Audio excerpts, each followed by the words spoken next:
Hello, everybody. Good evening. It's 5:30 on February 27th, 2019, and this public meeting of the State Board of Education is coming to order. The roll will be called to determine the presence of a quorum. Mr. Hayworth, please call the roll. Dr. Gasoy. Dr. Gasoy. Mr. Jacobson. Present. Ms. Wattenberg. Present. Dr. O'Leary. Present. Mr. Parker. Present. Dr. Sutter. Present. Ms. Williams. Present. Mr. Batchelor. Mr. Batchelor. Ms. McClay. Present. Ms. Alicia. Present. Ms. Robinson. Present. Madam President, you have quorum. A quorum has been determined, and the State Board will proceed now with the business portion of the meeting. We have a draft agenda before us, members. Are there any corrections or additions? Seeing no changes, I would entertain a motion to approve the agenda. So moved. Second? Second. The motion being properly moved and seconded, I will ask for the yeas and nays. All in favor say aye. Aye. Any opposed say nay. The motion is approved. Members, we have the minutes from our February 6th working session before us. Any corrections or additions to the minutes? Seeing no changes, I would entertain a motion to approve. So moved. Second? Second. The motion being properly moved and seconded, I will ask for the yeas and nays. All in favor say aye. Aye. Nay. The motion is approved. Hello, everybody. My name is Ruth Wattenberg. I'm the Ward 3 representative and president of the State Board of Education. On behalf of the members of the board, I want to welcome our guests and our viewing public to our Wednesday, February 27th public meeting. The board typically holds its regularly scheduled meetings on the third Wednesday of every month here at the Old Council Chambers at 441 4th Street Northwest.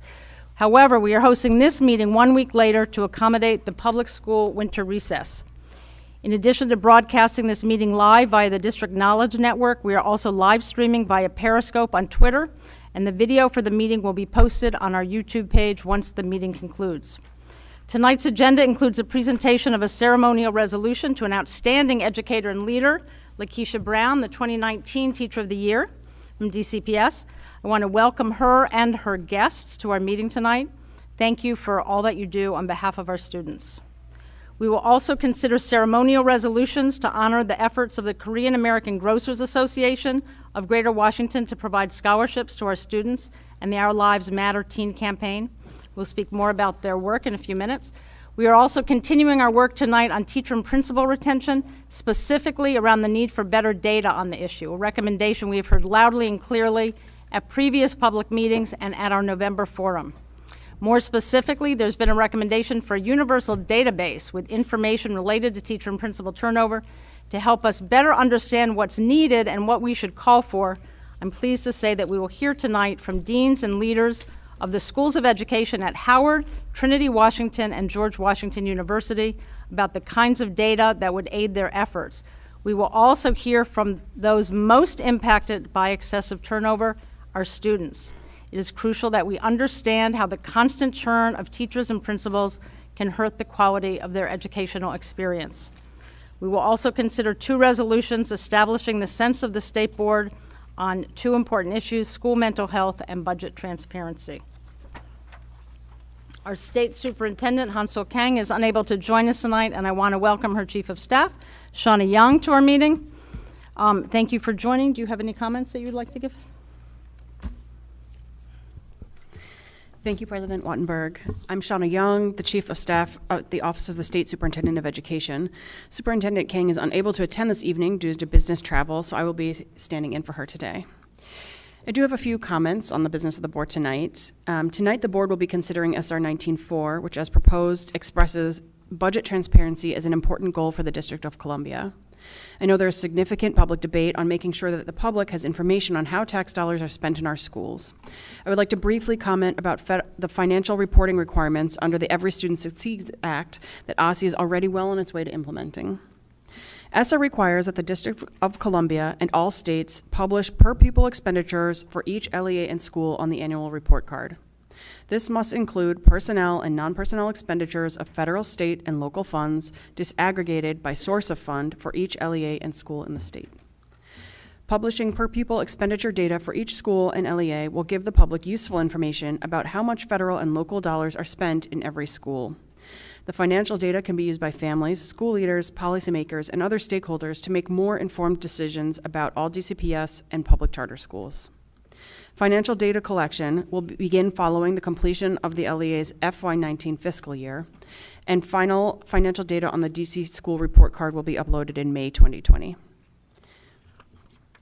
The board will also be debating SR19-3, which, as proposed, recognizes the district's efforts to provide mental health supports in schools, calls for more investment in this area, and urges schools and district-level administrators to examine how they can promote mental health and well-being in our schools. This is a very important issue, and I'm pleased that the board is recognizing this work.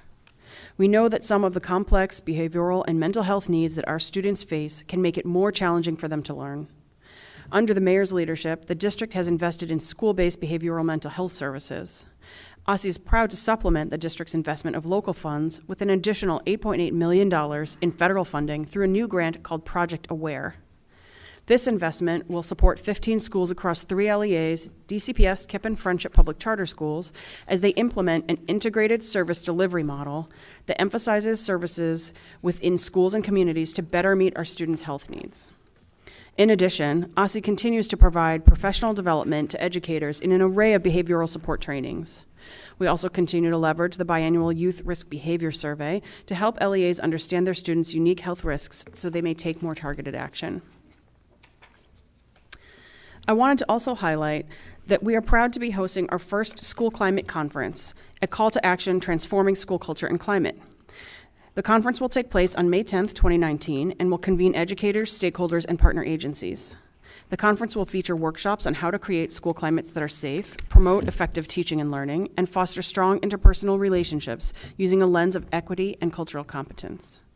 Our keynote speaker will be Dr. Tyrone Howard, Professor of Education at UCLA. He will be talking and conducting sessions on equity, trauma, and the implications of race and culture in our discipline and teaching practices. I hope you'll put this date on your calendar, and we'll reach out to the board and the public with more details on registration. Finally, I want to make the public aware of our efforts to address childcare costs for more families. As we all know, tax season is upon us, and public awareness announcement, the Bowser administration has made available a $1,000 tax credit for district residents for child care expenses for children aged 0 to 3 in a DC licensed child development facility who don't already participate in subsidy. The tax filers should ask their tax preparers and be on the lookout as they do their own taxes, and you can find frequently asked questions about the early learning tax credit on the Office of Tax and Revenue website under individual income tax. We really hope all DC residents who are paying the very high cost for early childhood care take advantage of this opportunity. Thank you.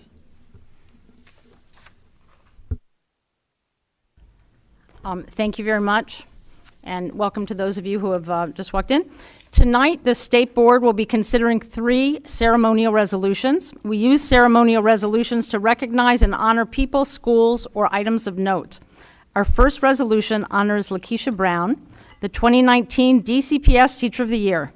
I will turn it over to Ward 4 member Dr. Fraser O'Leary to make the motion.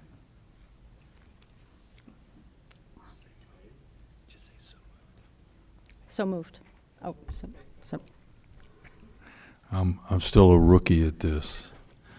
I'd like to make a motion that Lakeisha Brown is celebrated as the DCPS Teacher of the Year. She's a teacher at Lafayette, and we're so proud of her in Ward 4 and throughout the city. All right, is there a second? Second. All right. The motion having been properly moved and seconded, Mr. Hayworth, will you read the resolution into the record for us? State Board of Education ceremonial resolution recognizing Lakeisha Brown as DCPS 2019 Teacher of the Year, CR19-3. Whereas the District of Columbia Public Schools has awarded the DCPS 2019 Teacher of the Year Award to a committed and spirited educator, Lakeisha Brown, a kindergarten teacher at Lafayette Elementary School. Whereas Ms. Brown, who was born in Monterey, California, and grew up in Oxford, Pennsylvania, holds a bachelor's degree in education from Albright College in Reading, Pennsylvania. It's Reading, sorry. I always do that. Apologies. You didn't play Monopoly, obviously. No, I did not play Monopoly enough. Whereas Ms. Brown came to Lafayette Elementary School 4 years ago, representing a new way of thinking for the school when it came to teaching kindergarten and demonstrating that young students can achieve at very high levels. Whereas she encourages her students to lead in the classroom, giving them the opportunity to explore and igniting their passion to learn and to develop the skills they need to excel in kindergarten and beyond. And whereas Ms. Brown embodies the standing ovation description of the Teacher of the Year, which states that the award-winning teacher should, quote, foster a love of learning for their students and positively affect the entire school community. Now, therefore, be it resolved that on the 27th day of February in the year 2019, the District of Columbia State Board of Education honors the commitment and inspiration that Lakeisha Brown provides every day to the students, staff, and community of Lafayette Elementary School and the District of Columbia.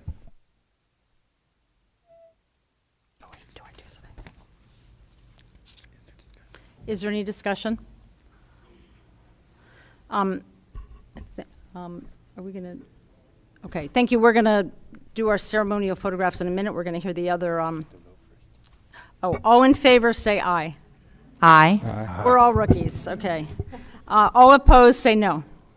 No. I'm just following the leader. All right. The ayes have it. It's going to be a fun meeting. Okay.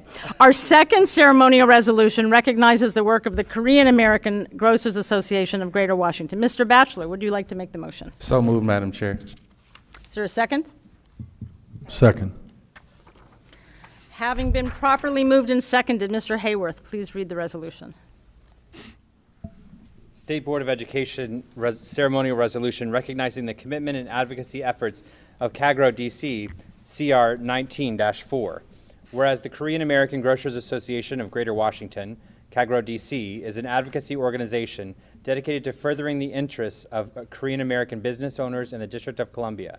Whereas KAGRO-DC is one of 29 chapters that make up KAGRO International, a roughly 35,000 member organization.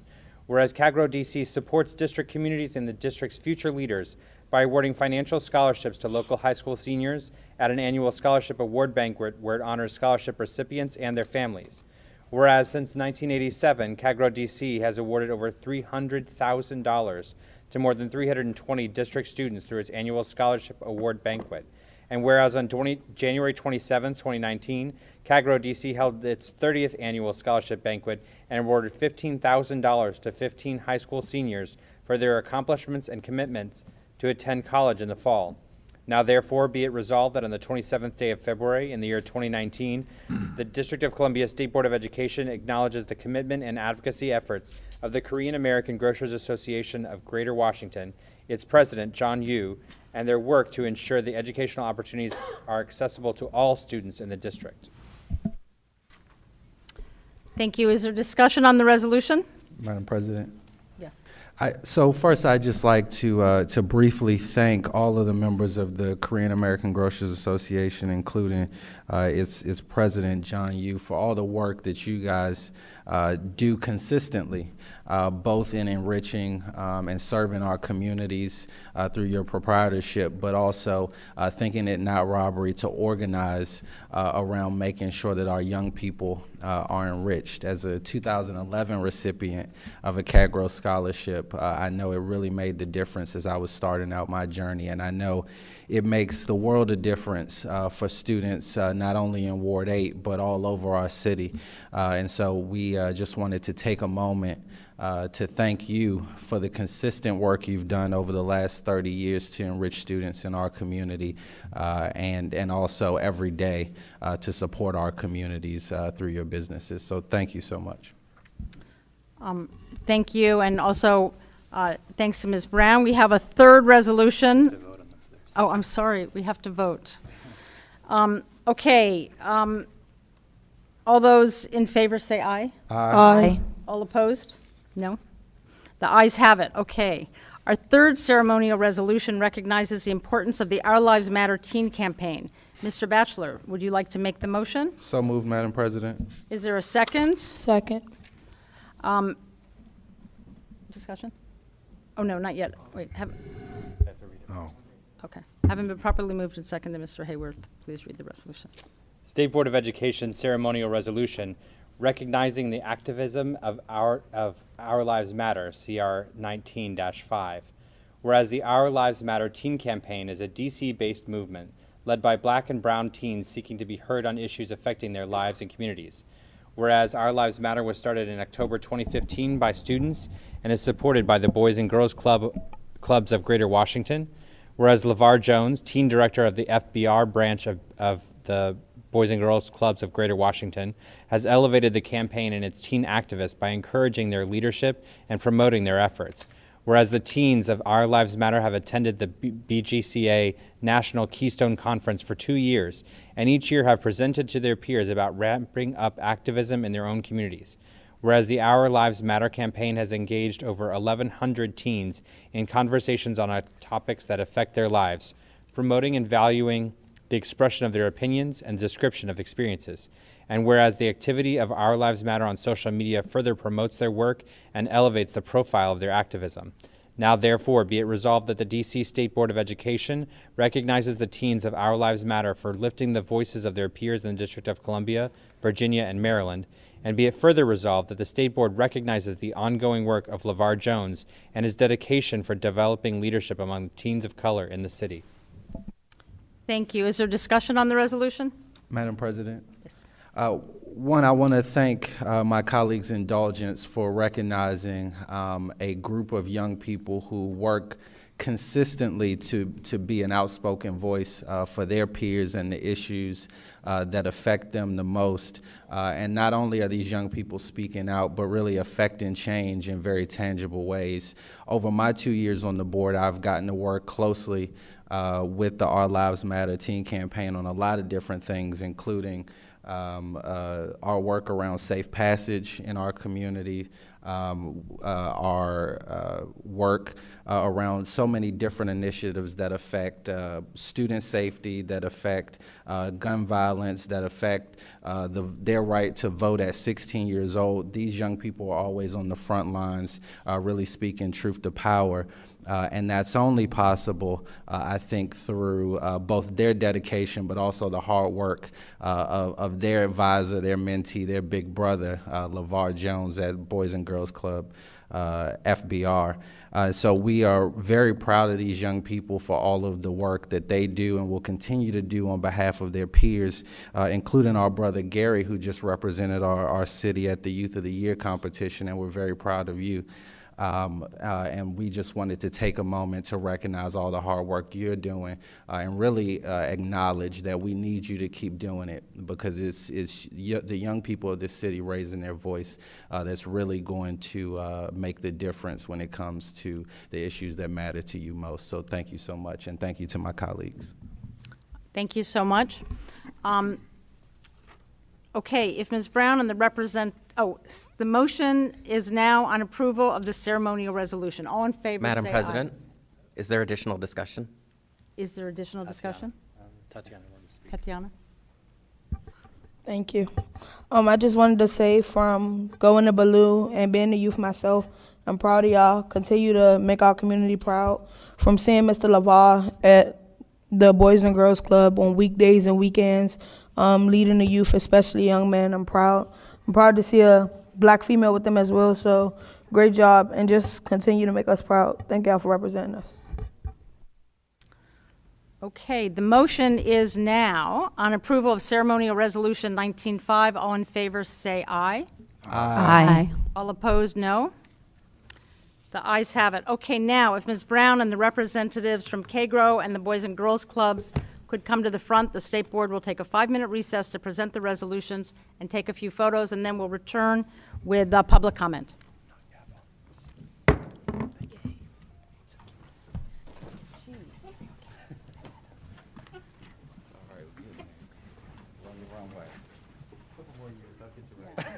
Well, you know what the problem is that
Ooh, thank you.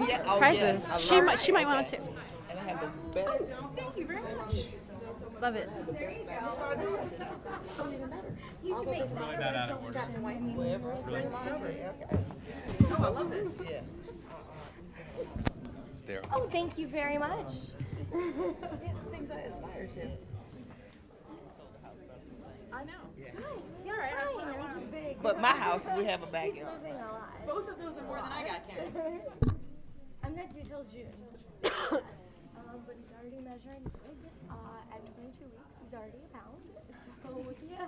We're ready whenever you want to start. I'm not gonna make it to June 30th. All right, thank you very much for all of you coming and for all the great work that you do.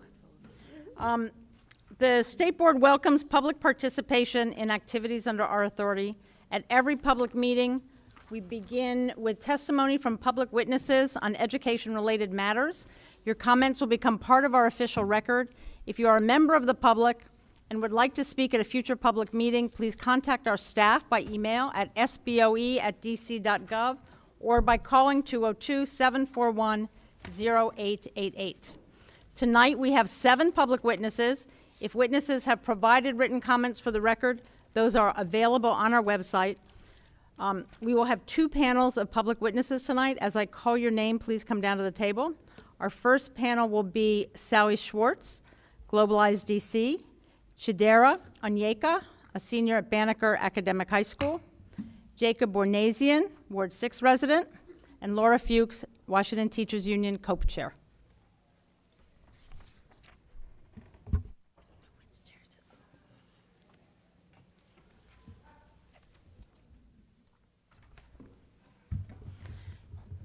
You each have 3 minutes to speak this evening. Please note that you must use your microphone. Your microphone is on and you do not need to move it towards you. The light on the table will be green for the first 2.5 minutes. It will turn yellow for the last 30 seconds and will turn red after 3 minutes have elapsed. We will begin on your left, my right.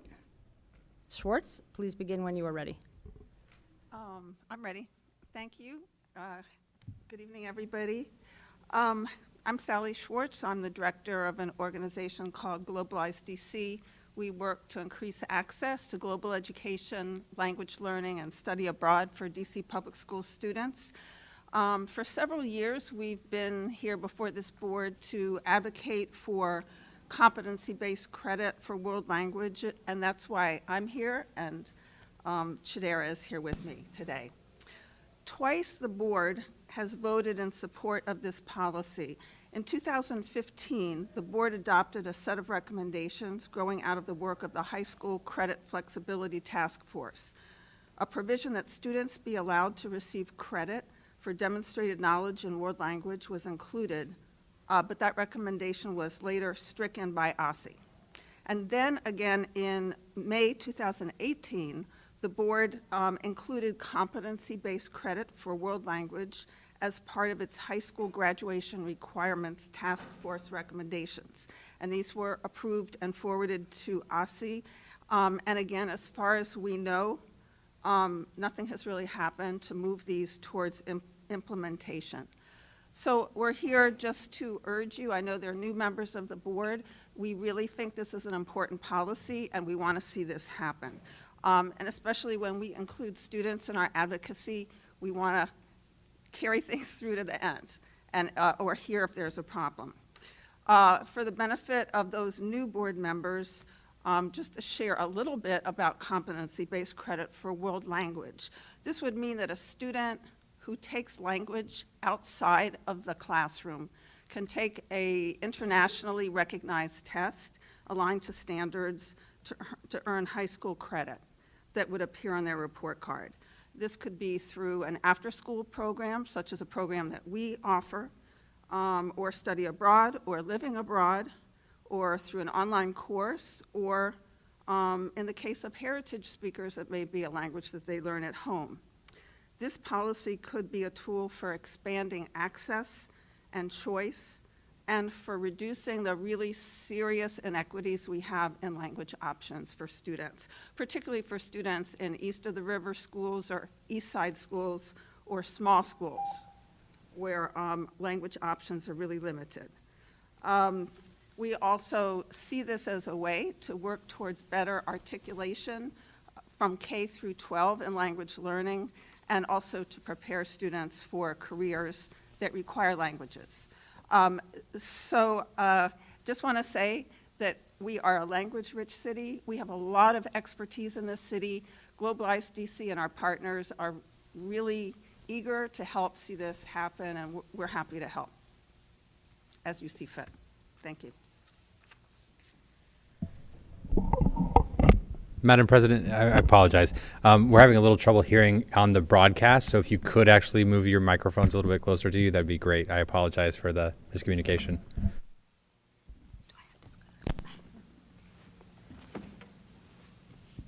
I go now? Do I just say? Okay. Okay, I'm ready. Good evening, everyone. My name is Chidera Onyeka, and I'm a resident of Ward 4 and a senior at Benjamin Banneker Academic High School. I returned to testify before you all to present the issue of competency-based credit for extracurricular language learning. I'm a member of Japanese Plus, Globalize DC's after-school Japanese language, culture, and career exposure class that meets 5 hours a week, 2 hours on Wednesdays and 3 hours on Saturdays. When I testified before the Board of Education in May of 2018, I was ecstatic to hear that the motion passed for language students like me to be able to earn credits for their studies outside of the DCPS curriculum. However, I have to explain once again why this idea should travel further than the Board of Education and be applied to public school transcripts in DC. For me, competency-based credit for extracurricular language learning would benefit me because for so many reasons.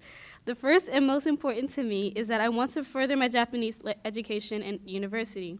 As a current level 3 Japanese learner, if I don't receive credit for the time I've put into learning Japanese, and if the university I doesn't attend doesn't see the advantage I have because it doesn't show up on my transcript, then I could be placed in a class which I have already taken. Sure, it would be an easy A, but I would either be paying for a class that I'm not gaining new knowledge from or choose not to take a class for this reason and risk forgetting everything that I've learned. I believe my dedication should be recognized with world language credit because I put aside my myriad academic responsibilities to attend and excel in my Japanese class. Another reason this would be important to me is that my family doesn't take language studies seriously if they don't see its use in the world around them. For instance, my parents were enamored with my decision to take Spanish instead of French in high school because Spanish is more prevalent in the US.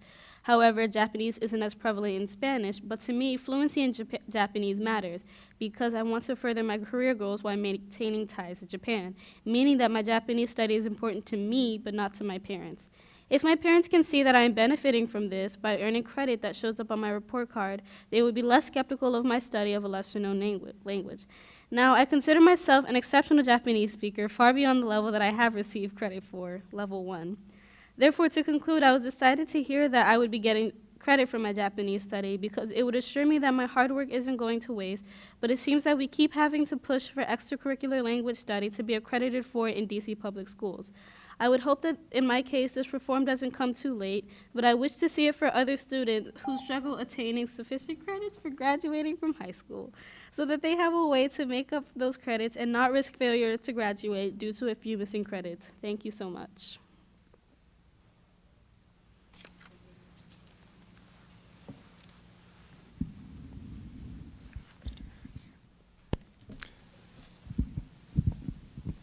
So my name is Jake Bournazian, and I reside in Ward 6. And thank you for the opportunity to speak with you tonight. I'm requesting that the State Board of Education take the necessary action to provide students with an education that satisfies the requirements of our social studies standards for grades 10, 11, and 12.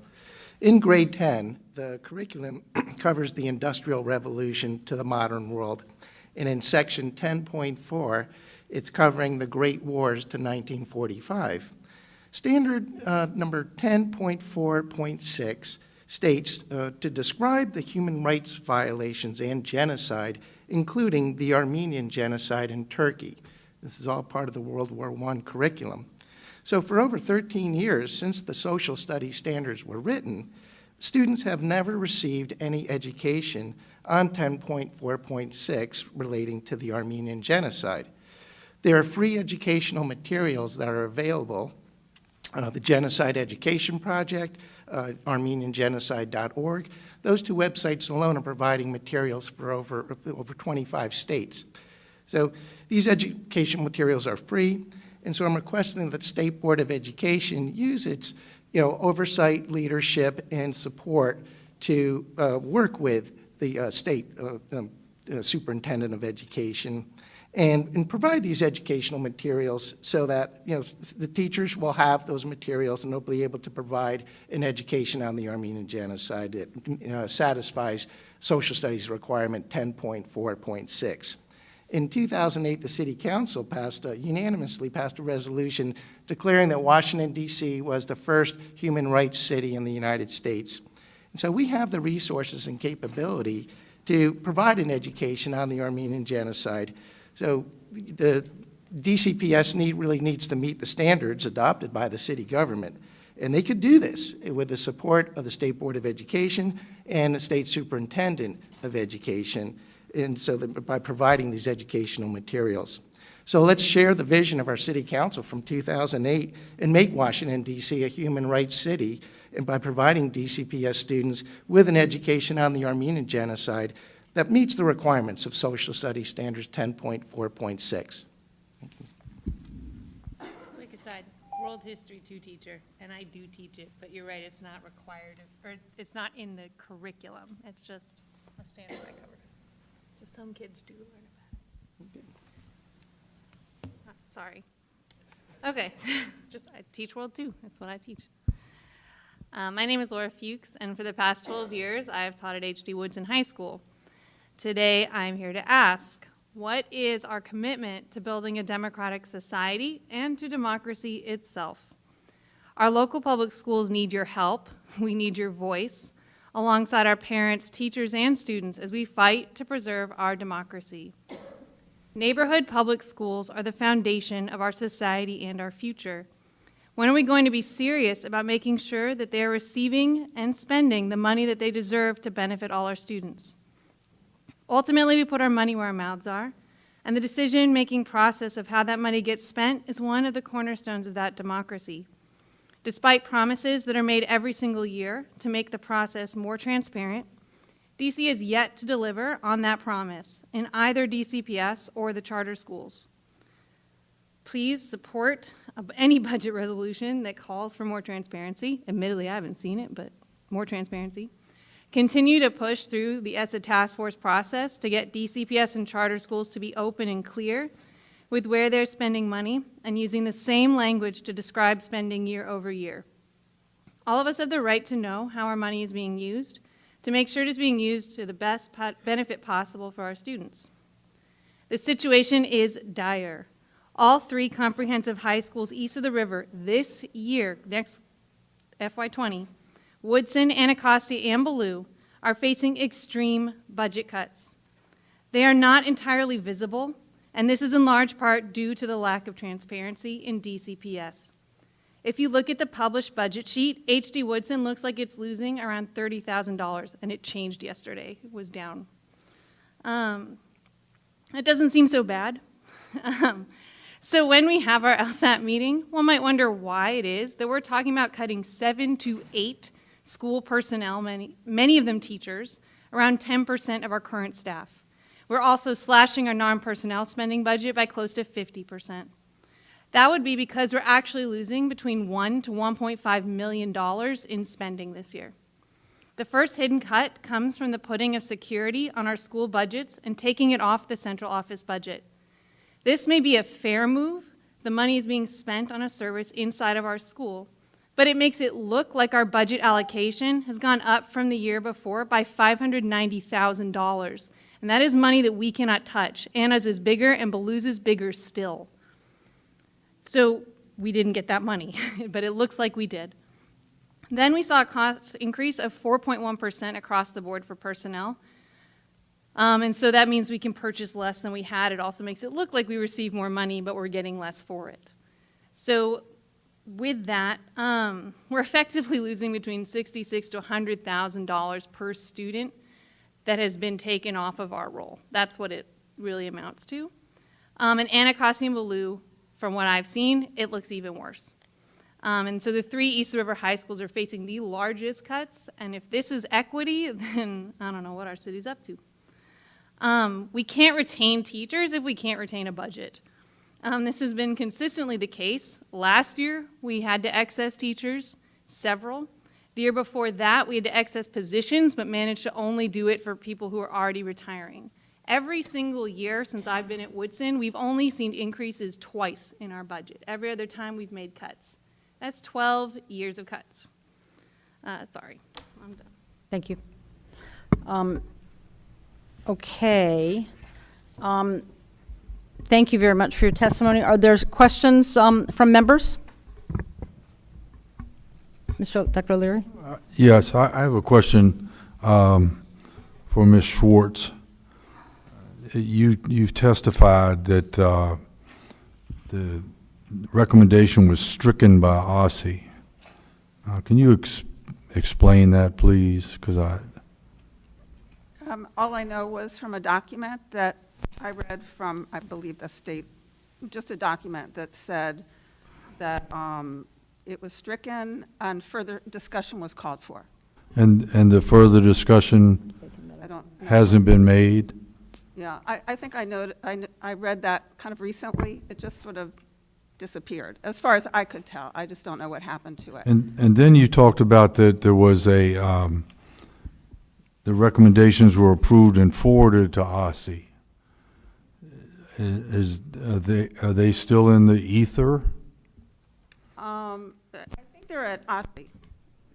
I don't know. That's why I'm bringing it to your attention, that I think this is just one policy that we are interested in, and I haven't been able to get any information as to its status. So I don't think it's moved forward. So Because the city is moving much faster as far as language is concerned than the schools are, or the whole system is.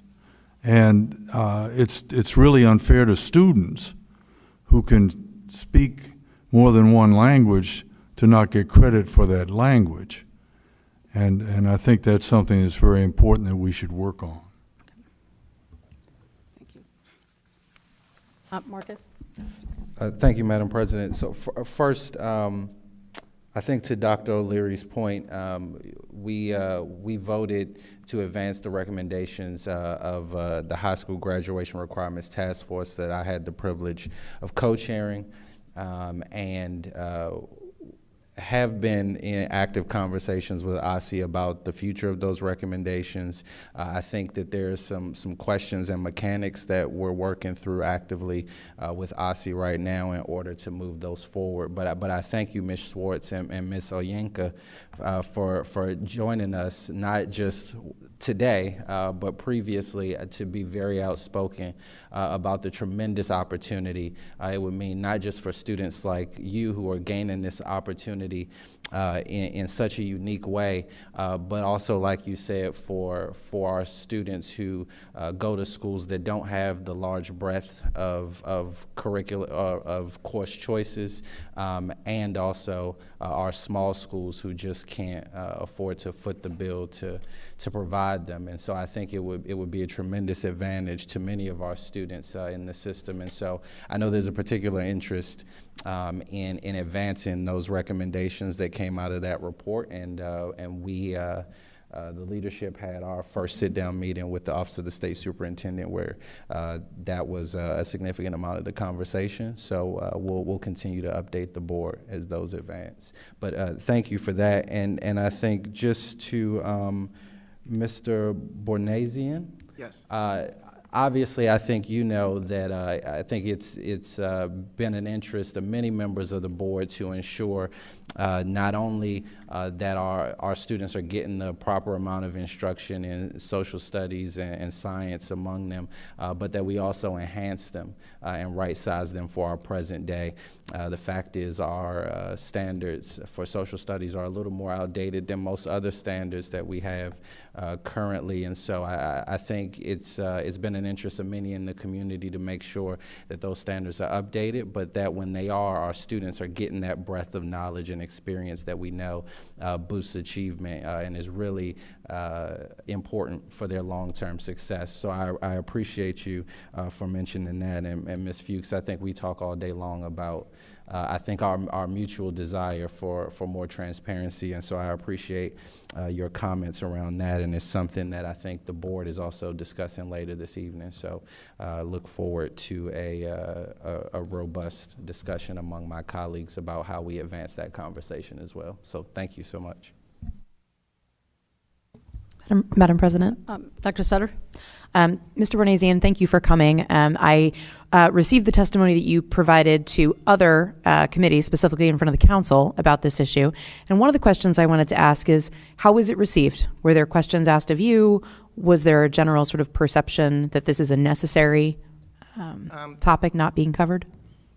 No, there really wasn't any response from the council, except that they wanted to point out that they in May 17th, 2017, there was a unanimously passed resolution from the City Council to condemn the violence on the demonstrators that day, but that was the only discussion from my testimony. Okay.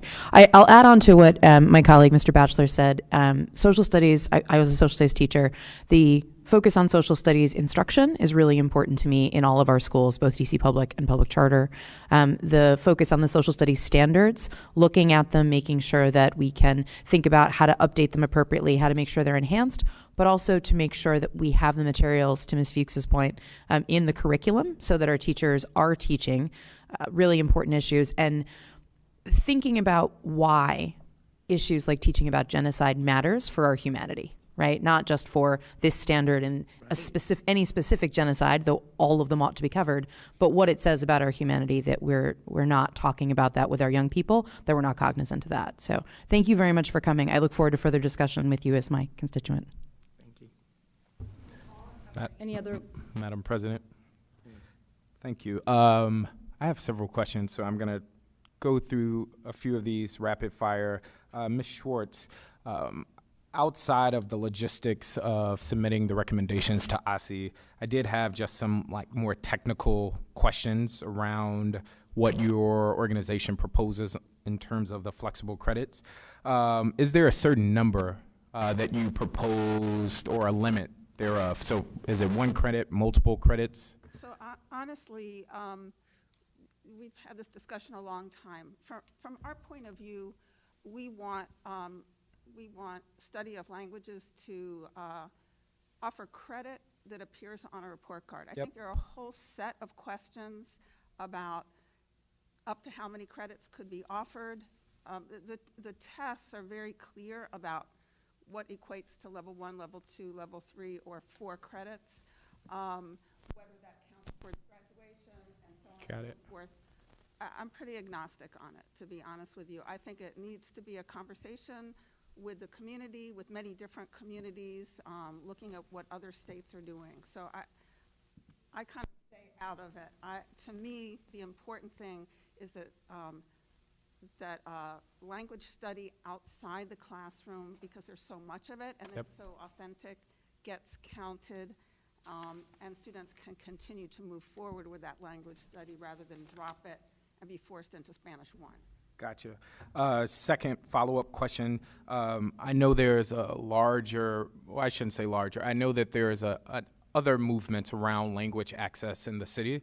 How is the work that you're forwarding, how does it mesh with those who are pushing for greater language access in our schools? And what conversations have you had about the pros and cons? If you're referring to language immersion at the elementary level, I would say this, I mean, we're at primarily at the other end, at the secondary level, but there is a big problem anywhere you look when students are put in immersion programs at a young age, and we're trying to expand immersion programs. They don't all stick within one feeder pattern. There's a lot of movement back and forth, and if there is not a mechanism to measure how far students have progressed, it doesn't work. So I think competency-based credit is a tool for that. And quickly on language access, which is another category, giving students access. Yep. I don't know if you're referring to language access.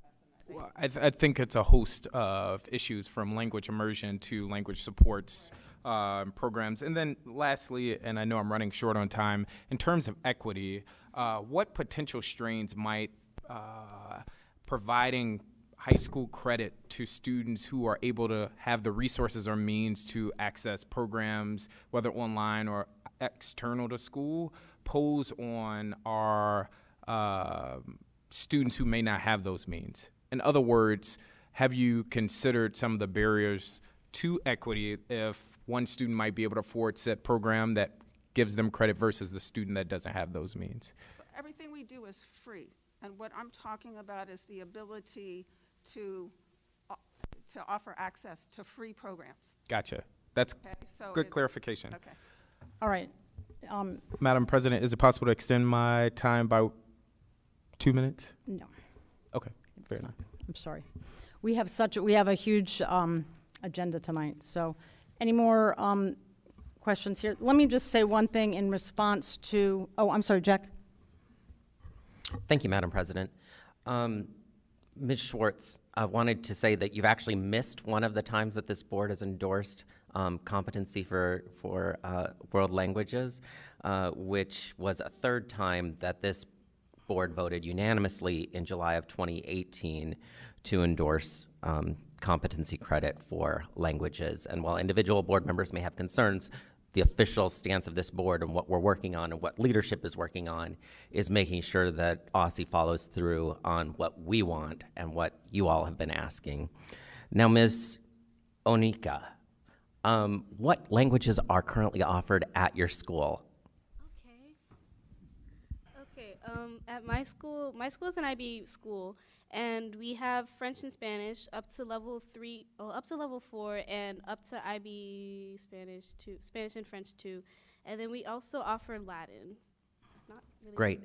And just so that we're educating everyone, is each level a year of study or not necessarily? Can you? Like if there are 4 levels, Yes. is level 1 you take freshman year, level 2 sophomore year, or is it you go at your own pace? So what it does is, since we have 2 different tracks, AP students, if you're an AP student from freshman year, you get to take Latin in your freshman year, and then you take Spanish 1, 2, 3. If you start off as a pre-IB student, you take Spanish your first year, and then if you switch over to the AP track, you take Latin your senior year. Then if you're a full-time IB student like me, you take French or Spanish for all 4 years.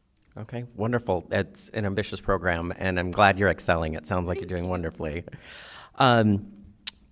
Bournazian, just wanted to say that this board has a history of supporting additional social studies concentrations. Last year, the board voted to create a committee simply to look at standards, and social studies would be included in that. So we're going to continue to work on that from an oversight standpoint, from a good governance standpoint, and I know that our leadership will work with us on that to bring your concerns to LEAs, to the districts, and to the council. And then, Ms. Fuchs, I greatly appreciate your continued advocacy on transparency and equity. One of the things that we like to do is help educate, and I'm not putting anything down or saying that you're at the wrong table, because I think it's any time we can talk about these issues is really important. I just want to be clear that this board doesn't decide how the money gets spent, the council does. And we want to work with you, and all of this advocacy, anytime we can raise these issues, can be really important and really helpful. But unfortunately, it's the council that writes the checks at the end of the day. So. I'm aware of in the spirit of Correct. educating, she did mention teacher retention. I'm sorry, what did my colleague from Ward 5 say? For a resident of Ward 5, I was saying, in the spirit of educating, she did mention that this is likely connected to teacher retention, which is a topic that this board is taking up, in fact, tonight. Good point. Great. Ms. Williams? Just to reiterate, Ms. Fuchs, one of the final closeout of the ESSA task force is looking at budget transparency. I think you're on that committee, aren't you? I mentioned it. Yeah. Okay, so we're on the committee, so we're working on it, and we will put our recommendations before the council. I'm applauding. Ms. Alicia? Hello, everybody. Good afternoon. Thank you so much for coming. I just had like a couple of follow-up questions. Either Ms. Onyeka or Ms. Schwartz. Sorry. How many do you know, like, the amount of do you know the percent of students in DC public schools who have access to these outside programs or outside classes for languages? I don't know the number, but it's very small. It's very small. And the reason, one of the reasons we want a policy is that we believe that there are opportunities to expand those programs, but it's very difficult for an entity to offer language when there's no credit attached to it. So, but I would say it's small. It's small, okay. And Ms. Onyeka, I just have a question. Do you know, like, the amount of students or, like, the percentage of students in your school who actually take advantage of these programs, these outside language programs? A lot of students in my school are interested in extracurricular language study. It's just that our curriculum is so rigorous and oftentimes stressful that we don't have time to indulge in these activities. It's actually hard for me to get to class because I have community service on Wednesdays, and that's when class is. So for a lot of people, it's an academic risk if you either sacrifice your GPA or community service to go to classes. And in my school, or it's, say, DC public and charter schools, we have, in my Japanese class, we've had a lot of students come, and a lot of students have shown dedication to the language. And I'm sure that there are other languages such as Korean, or I know a lot of students studying Arabic, Mandarin, Jewish, a lot of people in my school studying those languages, and a lot of people outside of my school studying those languages. Okay, thank you so much for your time. Have a good afternoon. Thank you. Thank you. Just, I want to respond quickly to what Sally raised and then Fraser talked about and Marcus talked about. We have a very complicated, difficult governance system in DC, as you know, in education. And I want to sort of acknowledge that Shauna is here from OSSE. We have a governance system where, in most places, the state education agency and the state board are organically connected, and the board will make some decisions and the agency is responsible for carrying it out. We have a very different system here, and so our priorities are not necessarily those of OSSE, and so we have to figure out how to work together to make that go forward. And as Marcus said, we've had an initial good meeting with OSSE a week ago. I raised it in my testimony and talked to Councilman Grasso about it, and we have some other folks that we're going to talk about it. We are going to really try to move this forward, and all I can ask is that you indulge, that you have some patience, because it is a complicated governance system. I also just want to acknowledge on the social studies that we do actually, we once figured out there's a lot of social studies people up here, and we really want to move that, and we actually have a group of people, I think Jessica mentioned that's going to be getting together later this month to try to figure out how to move that forward, which again we'll need to be working with OSSE around. So with that, okay, thank you so much for coming. We are ready for our next panel. Clayton Rosenberg, Chief of Staff, Alliance of Concerned Men; Stanley Jones, Project Manager, Alliance of Concerned Men; Dr. Nathaniel Moone, Project Director, Alliance of Concerned Men; and Dana Richard, Program Manager, DC Judicial College.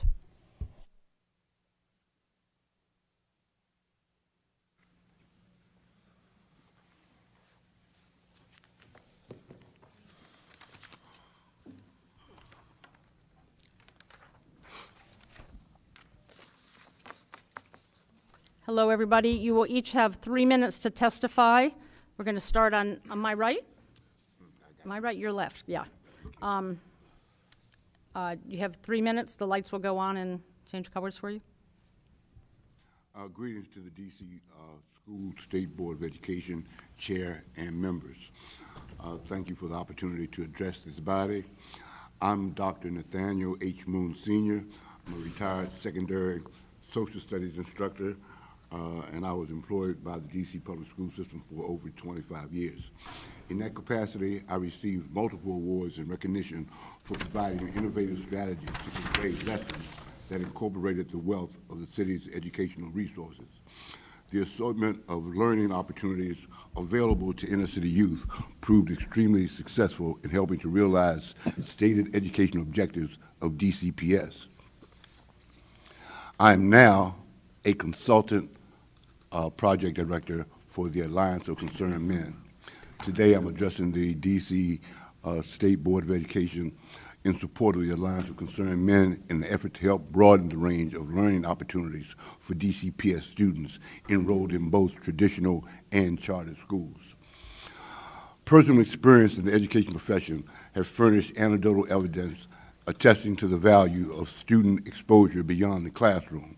Consequently, I believe in the Alliance of Concerned Men Basics philosophy.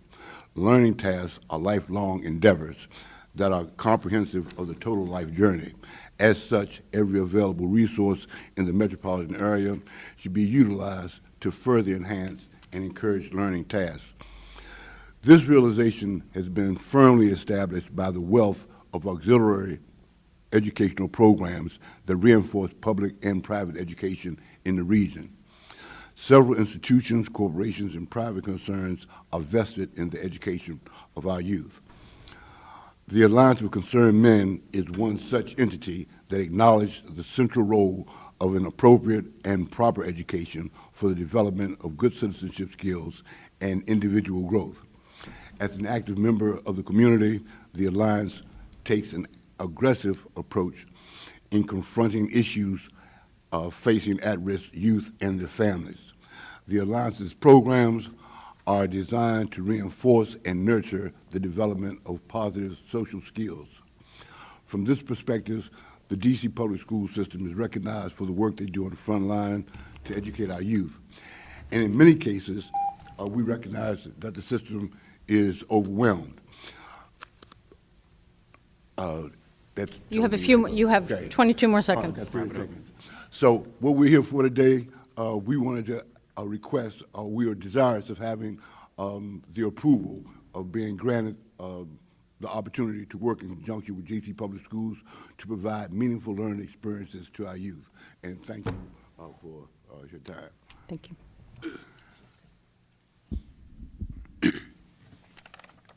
Miko. Okay. Hello, school board members and district citizens. My name is Clayton Aristotle Rosenberg. I am the Chief of Staff for the Alliance of Concerned Men. It's a community-based organization that provides outreach, prevention, intervention, and other services for low-income, at-risk youth and families in the District of Columbia. As is well known, gun violence and other forms of homicide have risen at an alarming rate in the District of Columbia. According to the Metropolitan Police Department, between 2007 and 2018, the homicide rate in the District of Columbia climbed at a disturbing 38%. The trend has continued unabated in 2019. In fact, this year, as you all know, we have witnessed a significant spike in the number of victims of gun violence. We came here today, we have statistics on that, but there are a number of city agencies and non-government organizations in the city that are at hard work to reduce this epidemic in gun violence. The Alliance of Concerned Men is part of the community of peace builders with decades of experience in the most challenging wars in the city. One of the Alliance's current projects is the training of young individuals in violent prevention. Over the past 24 months, the Alliance has worked with the Peace and Conflict Resolution International program at American University to produce an 88-page manual, in which I have here today, with training resources to be used as a tool to facilitate violence prevention workshops aimed at empowering youth to become agents of change in their communities. The manual contains lesson plans, workshop ideas, motivational and action plans with easy-to-follow directions and illustrations.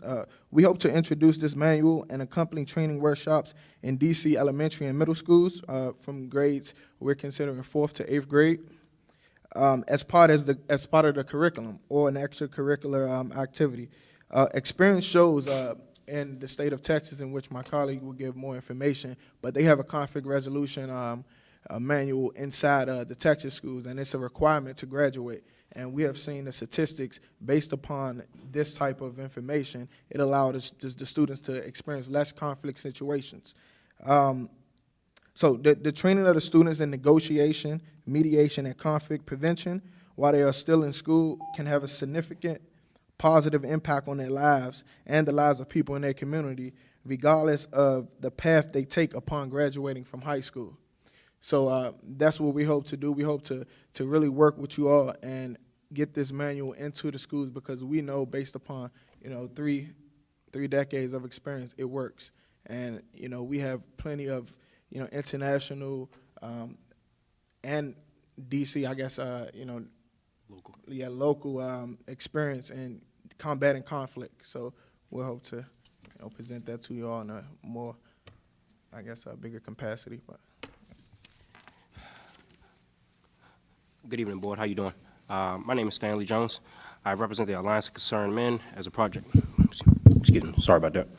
I am here representing the Alliance of Concerned Men as a project manager, but more importantly, I'm here as a concerned citizen.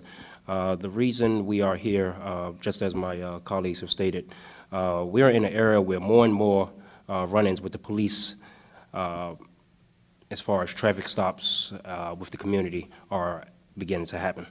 And we believe that it's important for our kids to understand how to interact with the police as they are moving about around in their neighborhoods and, you know, other communities that they aren't familiar with, and just in general.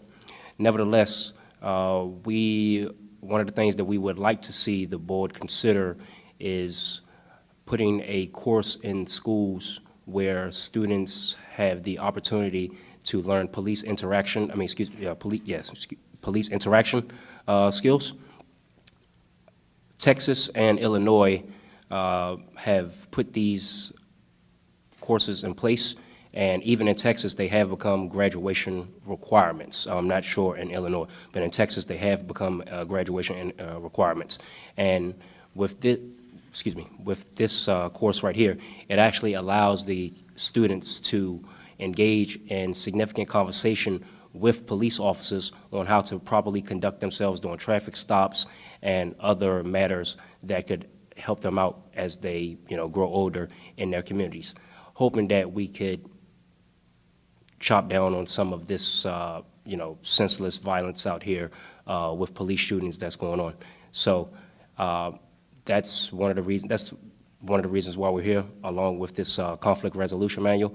So if, you know, we could definitely would like to work with you guys on how we could get some police interaction, interaction courses within the schools.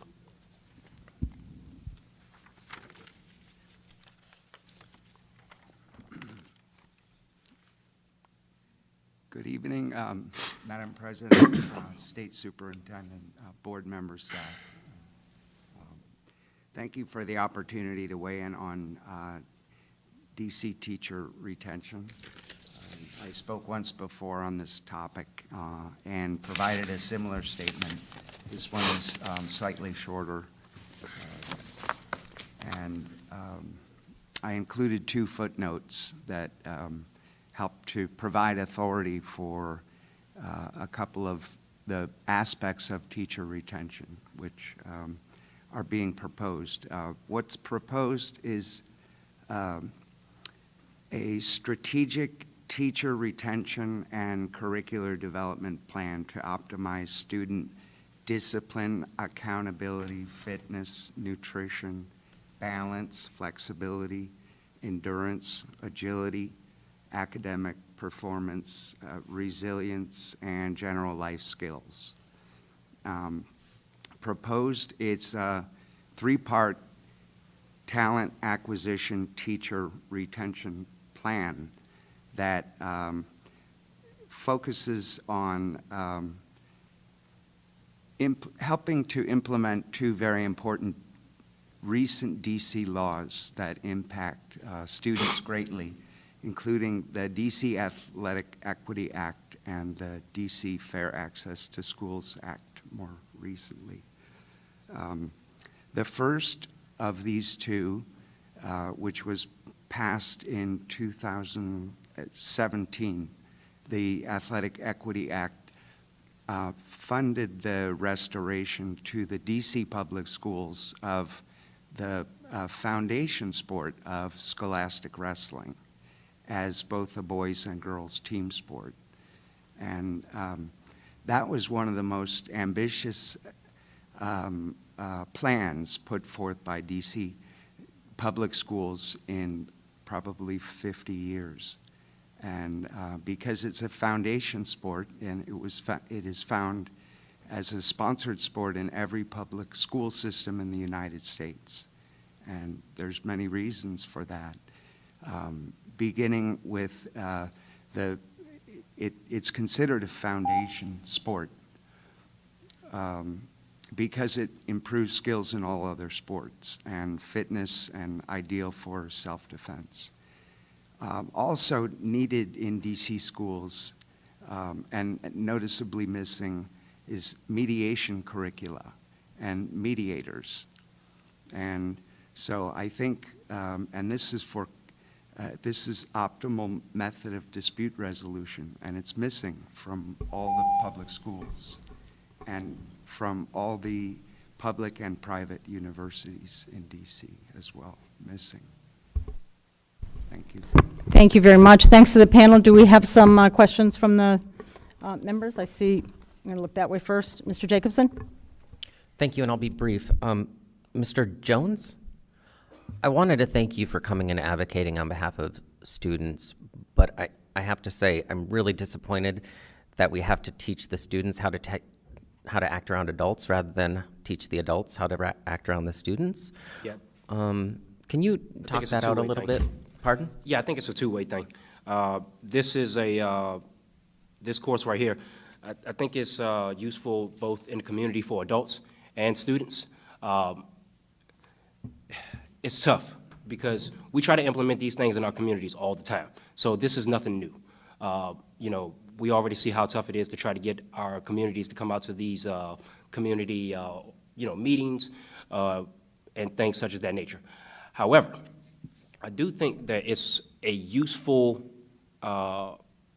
piece of curriculum to have in the schools because one, it's something where the kids, for lack of a better word, they have to come, you know, they're required to already come to school. So half of the job is already done as far as getting the kids in a set place. That's one of the biggest problems that we have in the community is just trying to get people to come out to a set place so we can actually discuss the problems.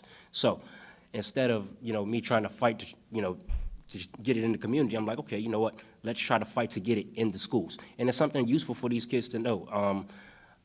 I know Mr. Rosenberg was advocating for 4th to 8th graders, but I also think that this will be a good piece of curriculum for middle schools and high school students to definitely understand how to interact with police, you know, such as a routine traffic stop. You know, we see these things all the time online, how such small things as a routine traffic stop go wrong. Mm-hmm. And if we understand just the small things, the basics to, you know, just get through it, we can, you know, negate a lot of the issues that go on. And just to make a statement, we did have a meeting with a lieutenant for MPD, and we mentioned the plan to them because this is a comprehensive manual. It can actually train the adults how to deal with students also. So we want to also train the police officers on how to better interact with the communities they're serving. So it's not just, you know, just for students, but we figured from 4th to 8th grade that's the most where they're learning everything, how they're going to shape, how they're going to, you really go from that age. So if we can work with them and also work with, you know, the MPD or whoever is serving them, adults or however, it's a better way for us to, you know, deal with conflict that we're experiencing. And if I might add to that, there's a cultural component there, okay? Sure. And that's something that needs to be recognized. Mm-hmm. I don't think it's a age thing. It's intergenerational and it's cultural as well. Right. Well, thank you all, gentlemen, for being here and for advocating on behalf of our students. Appreciate it.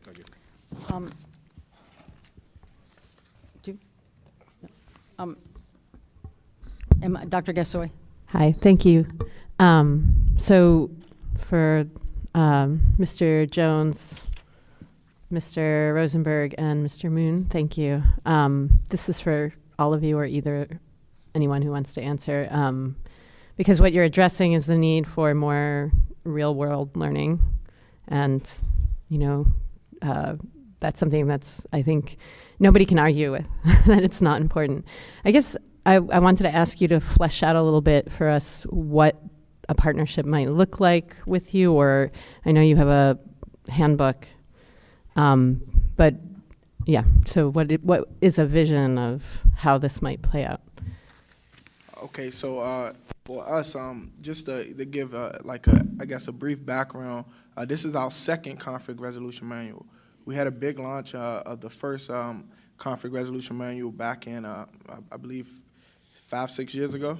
And it was a big thing because of the work that we did in the communities. We had Attorney General at the time, the Attorney General, it was, yeah, so we had the U.S. Attorney General, who was the keynote speaker and believed in the work that we were doing, actually, you know, advocate and believed in our manual. Yeah, Attorney General Eric Holder, I'm sorry, yeah, all over. But we had all these things in place. We had the comprehensive plan, but the follow-up was the reason that the first manual didn't get as much, I guess you can say, the right type of tools to get into the places we needed to be. And this is our second conflict resolution manual, and we work with American University, and it was brought to us with Matthew Shalonsky, Memorial Fund. He was an American University student, a part of the international international service conflict department within American University. And in 2015, he was killed in gun violence in the Shaw community. And we partnered with them because we knew how important it was. And one of our board members is a professor, actually director of the School of International Conflict and Services at American University. So we knew how important it was to revamp it, so now we have a real life, real world situations inside the manual, but also back with international perspective, and then the theory of, how to better deal with these issues that, our communities face every day. And just to answer your question, the partnership, I believe the partnership, it's what we make it. I believe with you all help, we can implement this and get it in the right situations to where this can be a tool that can really help all of our communities out. And if we get it in the ages of, grades of 4 through 8, I think we'll see a significant decrease in violence and decrease in, students, and we can see MPD interactions become more, what we expect. I think you asked what your name again was? I'm Emily Gasway, representative for Ward 1. What the project would look like. I don't know if you're familiar with the Alliance of Concerned Men, but it evolved as a response to violence in the community. And once they became involved in that situation, the focus has continually expanded, and the concern now is to have more of an interdisciplinary approach to the problem of resolving violence. So the conflict resolution is a fundamental or foundation for the organization, but we also try to put in educational programs to build self-esteem, to improve academic performance, and a variety of things. So the program would be multi-pronged. It would have several prongs to it, and the whole idea would be to reduce violence by building appreciation, by building a sense of community value, that type of thing. Okay? Thank you. I'm going this way and then that way. Thank you, Madam President. Thank you, all the gentlemen from the Alliance for Concerned Men, for being here. So I was very interested in what you had to say. I'm the representative for Ward 6. I applaud the work that you're doing and that you're interested in doing in schools to harness young people as folks who can work together to stop violence. I also wanted to echo Mr. Jacobson's concern, though, because in Ward 6, we've had both an uptick in violence and violent crimes, but also some pretty distressing incidents of young black men, and I'll use the term men loosely because none of them was over the age of 16, stopped by police officers from our Metro Police Department, held without their parents' knowledge, and frisked up against cars in incredibly disturbing ways. So I wonder how you navigate the notion of doing this important work on conflict resolution in the schools and in having young people understand that the purpose of a police force is to promote public safety when we see and they often experience things to the contrary. So in our conflict resolution manual, we teach folks how to understand conflict, what is transformational conflict, and then also restorative justice. Like right now, we have a group of young students with us. They are our youth ambassadors. So we have these youth ambassadors in place because they will be the future that we want to see. These are the people that we're training with in the manual so people can see an example and how much of a benefit it actually will be to the communities and how they interact with the police. Because, okay, we are primarily located in Ward 7, and in Ward 7, you know, we've seen a lot of incidents just occurring over the past few weeks of, you know, young kids, you know, getting stopped and the whole nine. But this way, we're teaching them how to react to certain situations like that, but also that's why we, you know, had that meeting with law enforcement too, because it's not just on the kids, it's on us too, as adults, to understand how to better interact with them, to, you know, make everything, you know, I guess in a better sense, to see how do we see conflict today? Like, you know, in general, how do we see conflict? Conflict can cause many different things. Like, we want to let them know what our triggers, what our soothers, like how to control your anger in a situation to where your mind is not thinking, okay, how should I react because I feel like my rights just been violated.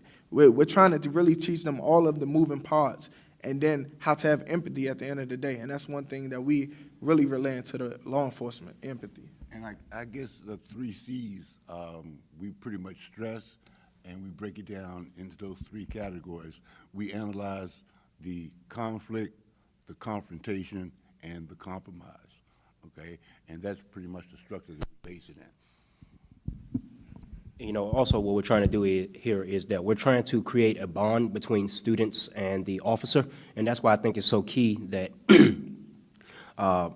in conjunction with you guys and MPD, having an MPD officer come in along with one of our trainers, certified trainers, to help out with this, because those students can go back and forth and really, first of all, one of the things I think that students need to understand, and just people in general, it's a big misperception of what the police are out here doing a lot of the time. A lot of kids actually don't know what their primary job is. If the police can come in there, we can try to create that bond and really explain to them, hey, this is our job. This is what we're looking for, and this is how we, you know, based on certain things, this is why we tend to react to certain things such as this nature. So we just want to try to really create that bond so that students can really understand where the police are looking at it from their point of view. Thank you. Ms. Williams? This might seem very basic, but have you taken this to DCPS curriculum department to look at? So that was actually our next step also. You know, we wanted to do our due diligence, you know, and come to you all first. And then we are going to DCPS with this also because, you know, we've been pushing this for a long time, and we're having an official manual launch at American University on April 29th at 6:30, and, you know, we invite you all to come out and see this launch and how the community is, you know, receptive to this type of approach. I just want to comment that that's where you would have to start to get it in the schools, not here, because we don't have that authority to put it as a curriculum thing in the schools. But I also had a meeting with Chief Newsom last week about the rise. I'm Ward 7. The rise in crime in Ward 7, and they have some very interesting initiatives, so I think that you should meet with him and the DCPS people to forward your program. I think it would be excellent in our ward, and Mr. Bachelor's ward especially, and where there's an uptake in violence. We just had a long discussion about that on last week with the chief. So I would suggest that you include them in your plans for the near future to get this off the ground. We appreciate your suggestion, but we thought it might help us and be to our advantage to have the support of you guys as well when we approach ideas. Yeah, and I know us dealing with MPD and the work that we do. So right now, we're part of an initiative in which we are a trauma response team considerably in zip code 20032. So any trauma-related incident that occurs in that ward, in that particular zip code, we are essentially almost first responders. We're first on the line. You know, we're there, and our job is to mediate conflicts and to come up with a situation to where both parties can exist and come to an agreement. You know, the alliance was built upon the truce of Benning Road. I don't know if, you know, Bennett's hers, if you all remember, but, you know, we went into the worst community and got them to sign a truce to end violence. And that's what we do now. We go into these communities and we get these who have the parties that are causing the conflict amongst each other to pretty much cease fire. So. And we just want to build that capacity right now. That's the main objective right now, because it's been focused in the Ward 7, and that's a little constricted. Well, Ward 8, 7, 8, and that's kind of constriction. So we want to be able to spread out, and this we thought was a good way to do that. Dr. O'Leary? Gentlemen, we're at a time right now with a new acting chancellor, with a new deputy mayor of education, and this is the time for advocacy to be something that needs to be spread. If it means that you take all of you young men and meet with the new chancellor or the deputy mayor of education, I think it's very important. I mean, this is I taught at Cardozo forever, and I know that the relationship between the police and students, especially, all right, can be mended by students and police, but there needs to be, you need to advocate with the people that can really change things. Thank you for coming tonight. Thank you. Madam President, just very quickly, I do want to thank you all for coming tonight. The gentleman from the Alliance of Concerned Men, I do appreciate the work that you all have done. 2 quick questions, and then I would be interested in taking a look at the manual. I don't know if it's okay to have us look at it, but I'm also happy to connect offline if necessary. Yeah, because I know for the launch, we want to make it an official launch, but I think I'll be able to send you a link. We also have an online version of it. Awesome. Awesome. One question I had was, without seeing the manual itself, is there any connection to history or civic courses currently being taught in our schools? Yes. And it's okay if not. Genuinely, it's a question. You asked, the DC Public Schools requires every child to study DC history, and a lot of that centers around learning about yourself and your community to build to increase the value, your personal value, and we picked up on that lead. Yeah. If you remember, Mr. Rosenberg spoke about the young men as ambassadors. Well, what we're trying to instill in them is a well-grounded knowledge of their environment, so they can share that with other people and exchange information about who they are and acquire information about their surroundings. Awesome. And I just would echo my colleagues in saying I know there is an uptick in violence across the city. I know what I've heard from you all is that a lot of your work has centered on Ward 7 and 8. And again, I'm representing Ward 5. I very much would be interested in seeing and connecting with you all. To what extent have you connected with members of the council and their efforts working across communities, but also MPD? So as far as the council goes, we actually have a meeting coming up with a council member on March 11th. I don't know if we can say with council member Charles Allen of Ward 6. But we had a phone conversation with members of Ward 7, Vincent Gray's office. But and then we also have been speaking with Ward 8 council member Trayon White. But we are taking a comprehensive approach to where we really want to include all the people that we can, because we know in the entire city each ward can use this. This is a and I'm not just saying it, but it's a powerful tool. This is what DC needs, and we can be the first official city, state, territory, however they want to call us, to really get behind this and make this something that we can imbalance, you know, and it starts with that generation of 4th through 8th grade, because by the time they graduate as youth ambassadors and they go on to, you know, high school, they understand how to conduct themselves and they understand how to teach their other peers. You know, peer teaching is important, and they understand how to teach them how to conduct themselves moving forward. So, you know, and that's what this manual would do. Yep. Thank you. Mr. Batchelor? Thank you. One, I want to thank all of you gentlemen for joining us this evening and talking about issues that are very important, obviously, to our guests from the Alliance of Concerned Men.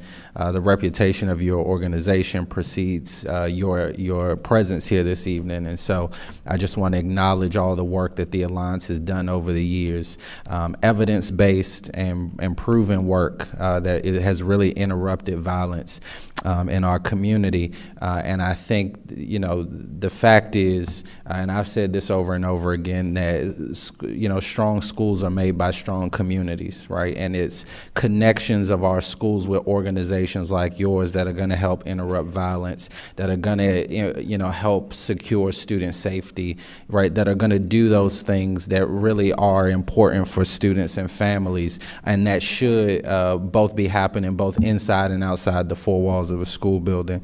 So, you know, I'll just say very quickly, one, we need you. So our Office of the Student Advocate is actually doing some very meaningful work in Ward 8, and we hope, if Faith is watching, across our city soon around safe passage and how we really implement a community-based approach to securing safety and security for our students going back and forth to school, but also inside the school building. So that's an open invitation for you to join us at those future meetings, and I'll definitely be in contact. And then I'll say we've got to create more opportunities, and I've talked about this from the board. We've got to create more opportunities for organizations that do meaningful work in our communities to have meaningful connections to our schools, right? The fact that an organization like yours with a long track record in our community, right, has a tough time really engaging with our school and with our system in meaningful ways, I think is emblematic to some changes that have to happen. Obviously, I'm a big proponent of community schools where partnerships like that are made possible, and the fact is, you know, I see the Office of the State Superintendent has been running a pilot program for the past few years that really gives schools the resources and the guidance to help do some of that work. And then over the last year, right, DCPS got $12.5 million that's coming to Ward 7 and 8 for community school programming. And then we heard news just a few days ago about an additional investment of $1.2 million to do work just like you're talking about, meaningful connection in schools that are going to bridge the gap for a lot of our students. And so my hope is that you'll take advantage of those opportunities coming down the line, but also count on us as advocates to say that we need organizations like yours to enrich our students and our families and make them successful long term, and that we can't ignore that aspect of partnership and community when it comes to the education of our young people. So thank you so much for the work you're doing, and you can definitely count on our support.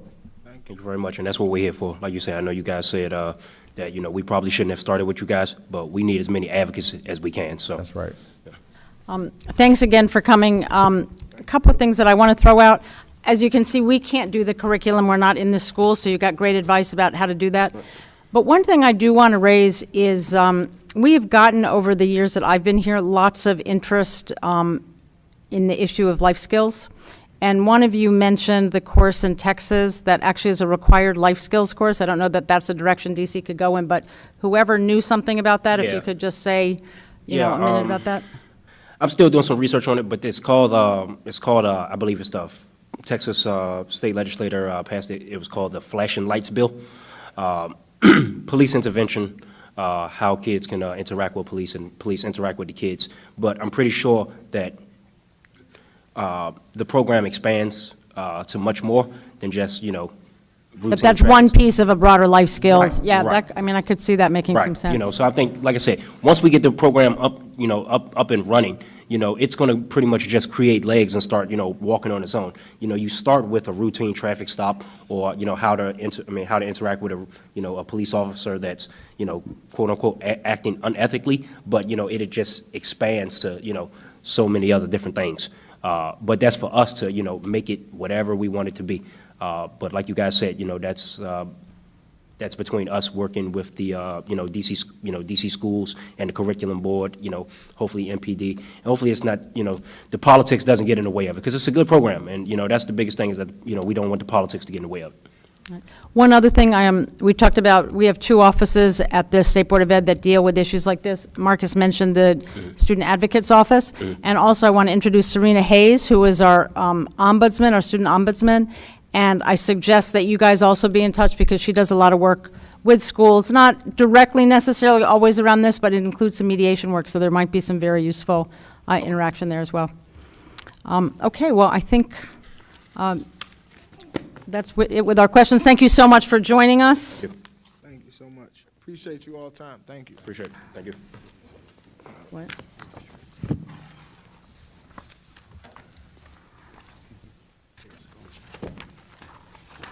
You didn't also know you had to be my desk housekeeper. All right. The DC State Board is responsible for approving certain policy recommendations from the Office of the State Superintendent.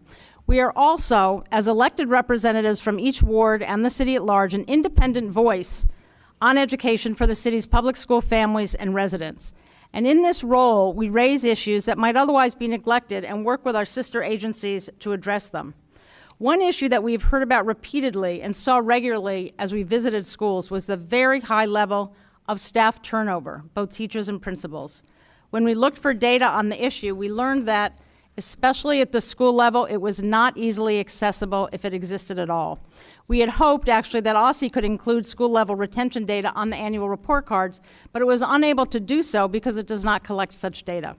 To fill this gap, the State Board, under the leadership of Karen Williams and Jack Jacobson, asked independent researcher Mary Levy to comb available records to determine school-level turnover and retention rates. My congratulations to them for undertaking this report. The results were explosive. It turned out that across both sectors, average teacher turnover was substantially above the national average for urban districts, 25% per year versus 19% on average. And in our highest poverty schools, the rates were nearly 1/3 of teachers leaving their schools each year, truly a staggering level. At the DCPS system level, 54% of teachers leave after 3 years and 70% after 5 years. In Ward 8 schools, the 5-year turnover rate is 78%. For other large urban districts, 3 and 5-year rates are 43 and 58%. The education literature is clear about the problems such turnover causes for our kids and the quality of the education they receive. It's a problem that must be fixed, and that's what brings us to these panels tonight. You can't fix what isn't measured. The State Board will hear from experts tonight and again later this spring that will help us understand how best to measure turnover and related issues. We hope to work with our sister agencies to put in place reporting rules that will give access to relevant data to those who can use such data to understand and fix these problems that hurt our students. Tonight we're going to hear from 2 sets of experts. First, students, and in particular students that have experienced the impact of excessive turnover directly, and second, deans and school leaders from several of our city's education schools, the institutions that prepare our teachers and often work with them after they're hired. We're going to begin by hearing from our students. So if our student representative, Tatiana Robinson, and Emma Quigg of the Student Advisory Committee will come to the table, we will begin when they are ready. You will each have 5 minutes for your testimony.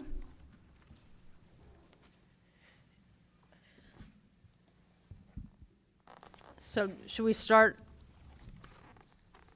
with Emma? Okay. All right.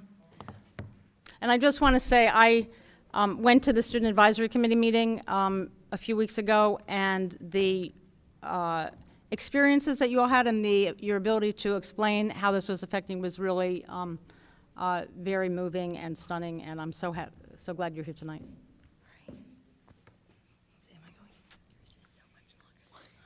All right. Hello, State Board members. My name is Emma Quigg, and I'm a senior at Basis DC. I only thought I had 2 minutes, so this is going to be on the short side, but that's okay. So thank you for allowing me to speak this evening on teacher retention and long-term substitutes. My charter school had a 50% turnover rate last year. Losing teachers and having long-term substitutes has negatively impacted my education as well as my classmates. Retaining qualified, talented teachers needs to be a priority for DCPS and DCPCS.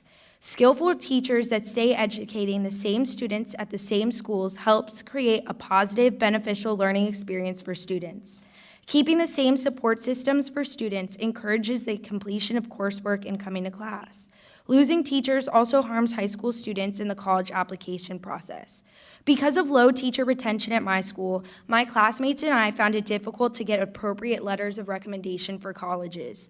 Many students had to find contact information for teachers that had since left the school, and a friend of mine even had to get a letter of recommendation from a teacher that she had no rapport with because she never had the opportunity to build a strong relationship with the teacher because of the high turnover rate. Furthermore, long-term substitutes contribute to students disliking school and not being interested in their coursework.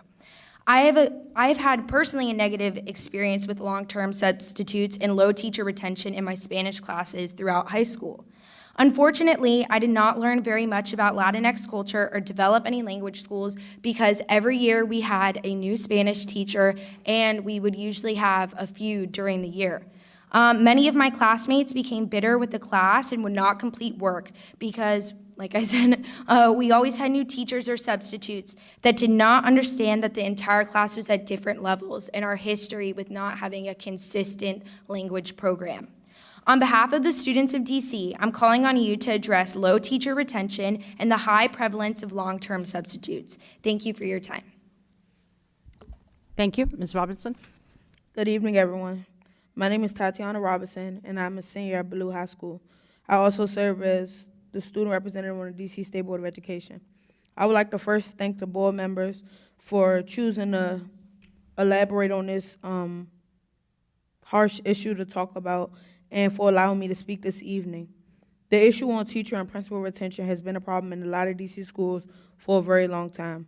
The loss of teachers drastically affects the students' capability of learning. Imagine having to see a new face every time you go to a class, or having a teacher who just gives work because they're only titled as the long-term substitute. This, for example, happened my 10th grade year. I am fortunately one grade level ahead in math, so in 8th grade, I took Algebra 1, 9th grade, I went to Geometry, and 10th grade, I went to, 10th grade, unfortunately, I didn't have a teacher. I was supposed to be taking Algebra 2 and Trigonometry, and we were told that the teacher just wasn't there on the first day, but that they would be there because we saw someone's name on the schedule. Unfortunately, we just kept getting different answers every day, and we kept seeing either teachers that work in our school covering our class for the period, or we just saw outside substitutes. We never had anyone that was permanent. It got so bad that students just stopped coming, and it affected their class attendance, hence our low in-seat attendance rates at Ballou. We finally got a teacher in October, but 2 months later, right before spring break, she told us that she would be returning to her hometown to get her master's degree. So again, we didn't have a teacher when we came back after winter break. We then got a long-term substitute until the last 2 months of school, where in about March, we finally got another teacher. She is now a highly qualified teacher at our school, but unfortunately, we lost out on a whole year of learning math. And for you guys that don't know, Algebra 2 and Trigonometry is a math subject that you really need to have that foundation in math in order to be strong with math, especially in college. I wasted an entire year of math due to my lack of teachers. It poorly affected our class because while my friends I know are now taking remedial courses in college, I struggled in calculus last year since I lacked that foundation that I needed. When teachers leave in the middle of the school year, students lose the valuable relationships that were built, and it makes it harder to find people for letters of recommendation, as Emma stated.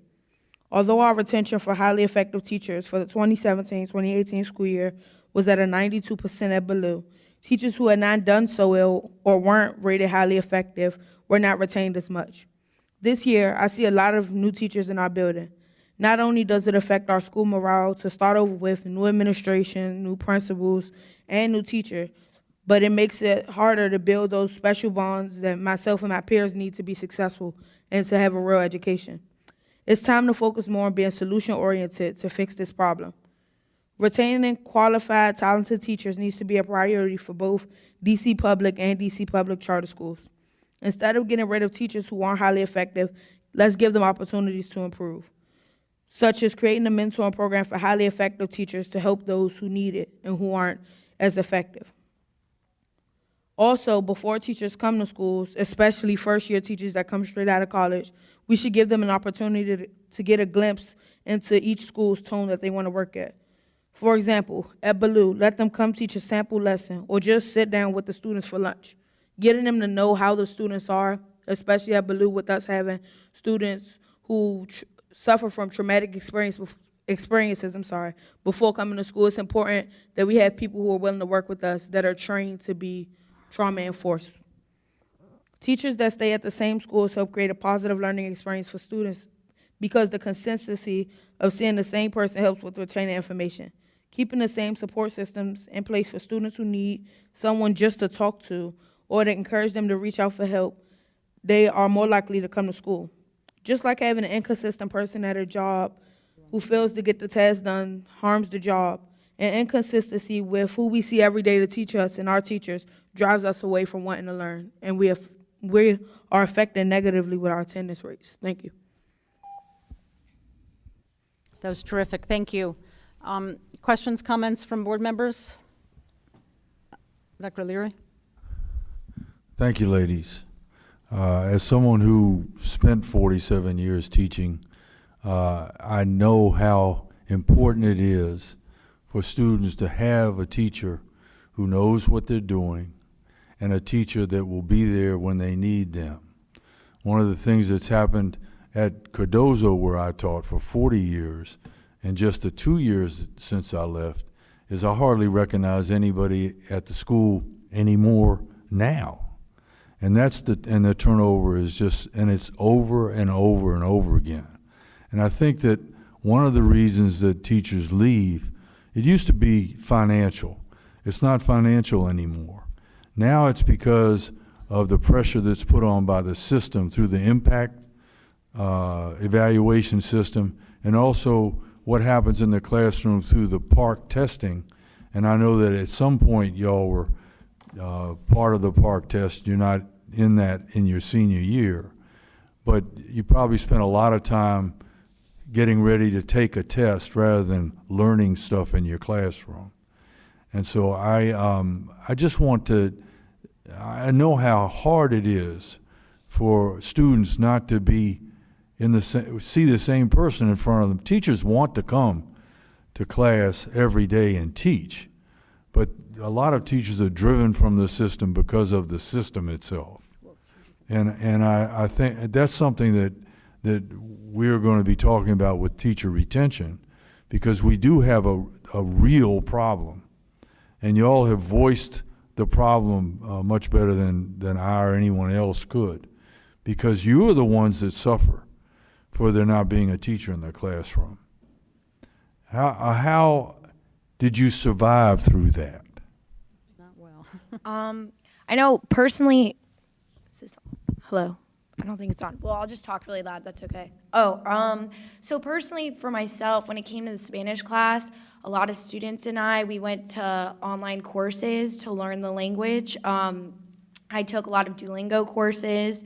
When it came to just having a new teacher every single year, I just pretty quickly figured out that I just needed to rely on myself to learn the content, and would just take a lot of online courses outside work. My parents had to hire me a tutor so I could get someone to help me learn the information, because at Basis, where I go to school, it tends to be that teachers come for 1 or 2 years straight out of college, and it's more of just a stepping stone for them before they go on to, there's a lot of people who go to law school or graduate school or get another profession. So we just don't have a lot of people who are qualified. Not that they're not, they're not teachers yet. They're brand new. You know, in 10th grade, I took AP Physics, and we had a teacher who previously had been teaching 6th graders science, and then all of a sudden he was teaching us AP Physics, and after that year he left. There's just like teachers need to be supported in the classroom, and I think what you were saying about the pressure that they have I've definitely seen that, you know, the teachers are under a lot of pressure for us to succeed, but they're not really given the tools to do so. So yeah, in terms of just surviving, definitely having to teach myself the material on my own time outside of school. Again, off what she said, it is these days a lot up to the student to seek those outside resources, because unfortunately, especially like not only in the foreign language, but in the math categories in schools, it's like a weight for teachers. And my 10th grade year, when I didn't have a teacher for practically the whole year, it was 2 other classes that didn't have it as bad as us, but they were going through the same thing. And they were basically saying we're on a wait list to get teachers because other schools needed the teachers as well. So the first thing that we have to tackle is why there aren't as many teachers coming to DCPS as there used to be. There used to be people who, like, we had an overabundance of teachers. Like, we could just pull out of a bank who we could come get to work when there was something wrong, but we don't have that anymore. And something else that we have to address is that you said that it's a lot of teachers who leave because of the pressure, but there are also teachers who come to our school just for the paycheck, and then they leave after that year or in the middle of the year to mess up our rates as well.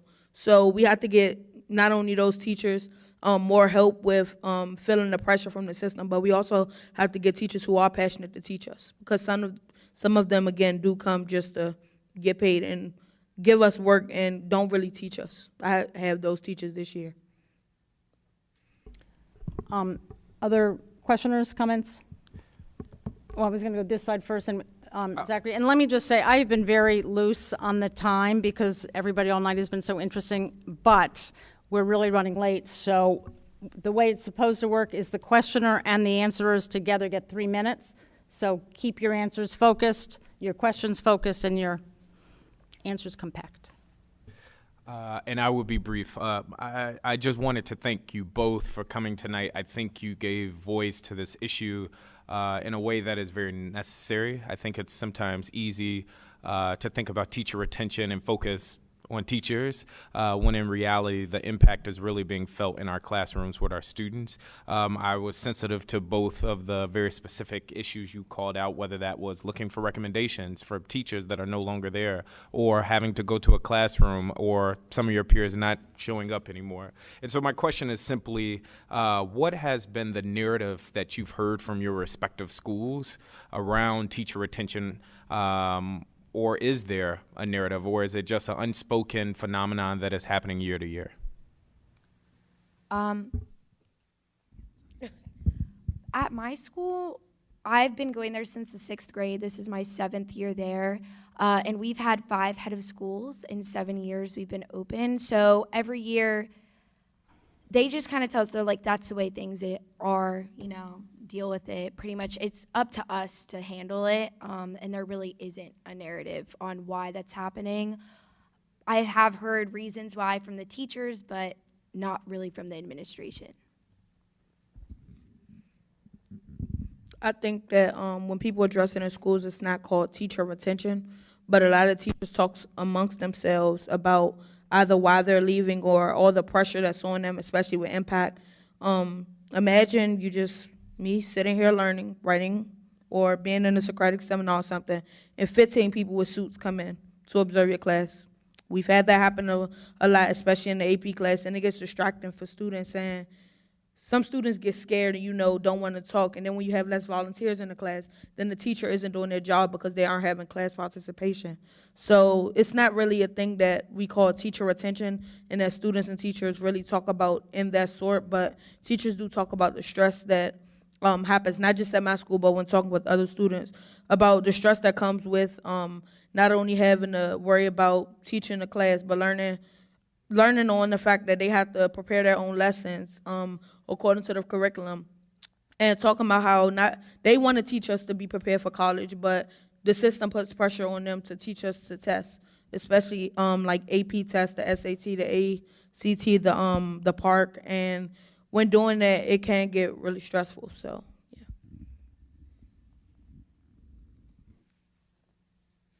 Thank you for joining us. So I know you both talked about, or I know you specifically talked about the constant turnover of school leadership as well, which is very important to a school's culture. And so you said in your time at your school, you've had 5 head of schools, right? And then if I'm not mistaken, Tatiana, during your tenure there, Ballou has had somewhere around 3 principals during your tenure there. And those are for various reasons, but I think in the same vein, we're analyzing how to make sure that school culture isn't disrupted by a turnover in staff. And I know having the loss of a school leader, I think, has a different impact on a school than maybe an individual teacher. Could you all talk a little bit about what impact the turnover of school leadership has on students? Well, for me, especially so it's different for me than other students at Ballou because I grew up in Ballou. My mother's water broke with me in the old Ballou. She did not give birth to me there. Everyone says that we made it to the hospital, but just growing up in the old Ballou, I've seen a lot of principals, and with me in my 4 years, we've had 3 principals. So we had Dr. Reeves. Then once the investigation and everything happened, in our 45 days, we had a temporary principal, and then we got a final principal for this school year. And so with being the head, the scapegoat for, and a poster child for the investigation, Ballou's morale totally went low. We lost over 200 students. Teachers quit. A lot happened. We lost basically all of our administrators with the exception of 1 or 2. And so basically we're starting over, in my opinion, as a new school this year. We have a new principal, Dr. Willie Jackson. We have 3 new assistant principals, and we have 2 who are the same. We have new counselors. We have a lot of new teachers, and it just kind of sucks because we had people who worked with us. I'm just speaking for the seniors. We had people who worked with us for the last 3 years, and to see them just get fired or leave or be pressured out because of the investigation and not wanting to just take that anymore and being in the news a lot, it was just kind of crazy. And a lot of students lost like hope in the school and even in our community because a lot of people were just blaming us instead of coming to school to help and just being someone there who's consistent. And then quickly for us, constantly having new heads of schools has been an issue because every year, everybody has a new management style, has different priorities and things they think will help the school. However, when you're constantly changing that from year to year, people get fed up, they leave because there's constantly a new expectation. There's also just overlying big issues. We have an issue with discipline at my school, and that just never really gets resolved because it's a big issue and no head of school has been around for long enough to really tackle it. And it's frustrating to students because there's always a new excuse for why these things are happening or why things that were promised by the old head of school aren't gonna happen now. And it causes a lot of disorganization. There's a lot of confusion. You know, you show up the next year and you have no idea who you're supposed to go to if you want to start a club or if you're running a club. And it's just very difficult and confusing for all the students and teachers. If I could say one more thing, I'll hurry. But also we're having new administration in the building. No one shares the same goals. So it's like every year, especially I can point out, for example, with the chancellors. We've had 3 chancellors at least within like the last 6-7 years. And since then, we've created new goals to focus on as a district. We've created new systems in place. We've had more central office workers. We've had central office workers to leave. We've had new deputy chancellors, a lot of stuff like that. And it's not going to be the same for everyone. So it's hard to continue to start over. And it's hard for when you get a new leader, the cycle starts over. They have to get accustomed to it. That can take a year or more. So it's just time that we really don't have to waste because people's success are at stake. Thank you. Any questions down here? Ashley?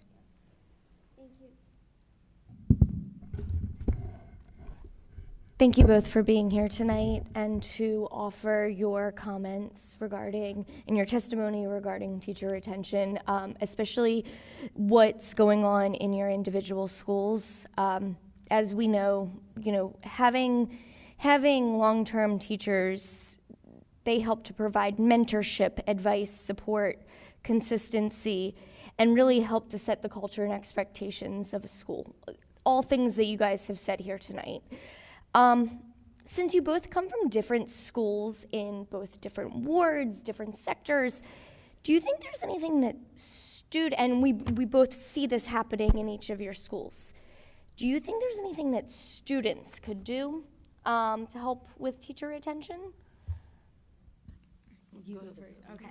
I think when it comes to students, at my school personally, I mean, sure, maybe the kids could behave a little better, but part of the problem is that because there's such high turnover, you know, in admin, the teachers don't really get the support when it comes to disciplining students or changing things or wanting to make, you know, have initiatives that they think would improve the student body.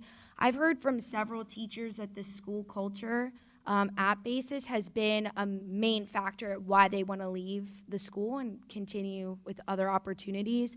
And I think that is in part because of the students, but I think a big part of it is because of the adults in the building not really wanting to listen to the students and the suggestions we have. And I think everybody needs to work together. You know, students need to respect their teachers, adults need to respect their students. I think part of the problem lies, though, that when you're constantly having new teachers, and sometimes students get fed up and they have a hard time respecting the authority within the building because they know that that person will soon be gone. So yes, maybe students could be a little better, but I think it really falls on the adults who are in the picture because at the end of the day, they are the adults, so. Of course. In terms of this, I called it to action in my testimony, but the first thing that I think should happen is students should be able to be in the hiring process of teachers. I can give you an example. When I was in middle school, I went to Jefferson Academy Middle School in Southwest, and teachers who wanted to be hired, we interviewed them over the summer. Well, they were interviewed by like the principal and everything, but they came in and did a 45-minute sample lesson with the students. And after the sample lesson, we rated them on a scale of 1 to 10 on how well we thought that they interacted with the students and how well we thought that our peers would enjoy them. And so with doing that, I still see some of those teachers there today. And those are the teachers that we know are highly effective. Especially, I can't speak for her school, but with being in Ward 8 and at Ballou, it's harder. We lack resources. We have less people who are willing to be consistent with us, and the students there have a lot of trust issues. So it's very important to find these relationships and these people who will be long-term. And so when you talk about students helping, we know who will be there for us. We don't want someone who's just going to come there in a suit and walk around the building for one day to take pictures. We need someone who's going to be there consistently. And when students just meet new people, we know if you'll be there. Thank you both for your testimony tonight, your experiences. Tatiana, thank you for your example. Really do appreciate the work that you guys are doing and taking time out of your night to come here. Emily, super quick. This is just a comment more than a question, which is just that I think Mr. O'Leary touched on this, but just that the overemphasis on, you know, getting the numbers right, as opposed to like, you have really touched on, or you have given some practical consequences to not being able to build real relationships. And we all give lip service to how important it is to have strong relationships in schools. But I think, you know, what was really powerful to me about your testimony was you really, you know, made it concrete what is lost when we don't build relationships. And so something we'll be working on the board is sort of figuring out how can we better incentivize what we actually want to see in our schools. What are the mechanisms for doing that? So thank you. Anybody else? All right. I'm going to just close out. Thank you so much. That was terrific. It was stunning. The only thing I want to say is it is really a citywide problem. And I'm from Ward 3, and I often say when we have a cold, the rest of the city has, you know, a flu or pneumonia. And this is pneumonia that we're hearing about. And in Ward 3, I've heard from 2 different families recently about long-term subs, including 7 months, I think, at one school in science and 5 months in another in math. So we really have a citywide problem. We really need to figure out a way to deal with it. We also need a way to make sure, we're talking a lot tonight about the data collection. We're going to talk to the deans about it. How to make sure that we're tracking the mid-year leavings, because Mary Levy couldn't even get at that. So our numbers don't even reflect the teachers that leave mid-year. And we don't really have a way of tracking the whole idea of the long-term substitutes. So this really gives us, I think, a big idea about something that we need to add into this. So thank you so much. You can go home and do your homework. Okay. Next, we have invited experts in the field of training future teachers to tell us more about what they need to know about teacher retention and turnover to strengthen their programs. I just want to say to you all, thank you so much for staying. I know we invited you for 6:30, and I hope this was productive and interesting for you. But now let me call you down. Dawn Williams from Howard was unable to come, so she is not here, but hope to, and we have her testimony, I believe, online, and we'll be in touch with her. Dr. Maia Shepard, Assistant Professor of Curriculum and Pedagogy and Coordinator of the Secondary Ed Program at GW. And Dr. Nicole Strange-Martin, Dean of Trinity Washington University School of Education. And I also want to acknowledge that in the audience is Dr. Maribel Garrett, hope I pronounced that right, who is the Chair of Education at Gallaudet and is here to listen. So thank you so much for being here and staying, and likewise to you guys. So I'll start with you because you're on my right and your left. So, and you know, I think that you get 5 minutes, and as you run out of your 5 minutes, the yellow light will go on and then the red light. Great, thank you. This was just such compelling testimony from the students, so I'm just very honored to be here and to be a part of the conversation. So thank you for having us here tonight to speak. My name is Dr. Maia Shepard. I'm the coordinator of the Secondary Ed Program, GW. I'm also a social studies person. I teach social studies teachers, and I used to be a social studies teacher myself. My testimony talks about more than just the data, so I'm going to speak more broadly about the issue of teacher retention. Our programming is framed around the belief that teaching is socially significant, intellectually serious work for resourceful, intelligent, and caring professionals. It's our aim that our graduates stay in the profession, improving students' learning and lives, advocating for improvements in curriculum and schools, and informing education policy, all through their unique perspective and experiences as practitioners, well-versed in education theory and research. The teacher retention numbers in DC are worrisome, as are the declining numbers of people choosing to enter the teaching profession. The difficult work ahead is to make teaching a long-term career choice for people committed to improving young people's lives. We can begin to do this by acknowledging the complexity of teaching as a profession that requires careful preparation and structural support to be done well. Structural support means creating more professional working environments for teachers that support the complex tasks that must be done to educate our students. Looking to the research, one of the most notable characteristics of teacher education programs that support teacher retention is in organizational partnerships. This is largely seen with full-time internship programs that help pre-service teachers transition into the profession with both university and district support via mentorship, induction programs, and ongoing professional development throughout. Speaking as a university-based teacher educator at GW, we currently address teachers' turnover through who we recruit, where we place students in their student teaching, and how we advise students in the job search process. We recruit students who view teaching as a profession and who are invested in teaching for the long term. We prepare our students to be well-versed in the practice, theory, and research around learning and instruction. We engage them in curriculum development, provide significant time in instruction and in classrooms learning from practicing teachers, and also have courses to help them develop an identity as a teacher who is an advocate for students, informed about ed policy, and prepared for the dynamic professional experiences. The student teaching placements have a significant effect on where students seek jobs. And I talk about this, about helping them find a good placement and in the job prospect, because if students don't seek out DCPS, then you're not getting them into the start of their career to bring them in.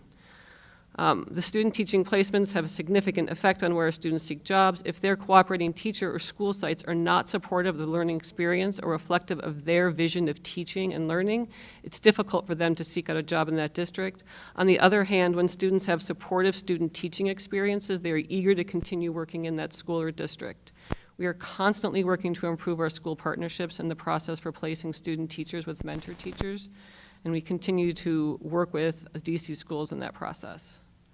One of the strongest barriers I've seen to teacher retention is related to creating and sustaining professional work environments truly supportive of teachers and teaching that are rooted in trust, collaboration, and respect. A big issue here is related to how teachers are assessed. Research shows that a less disciplinary, authoritarian approach to teacher assessment supports teacher retention.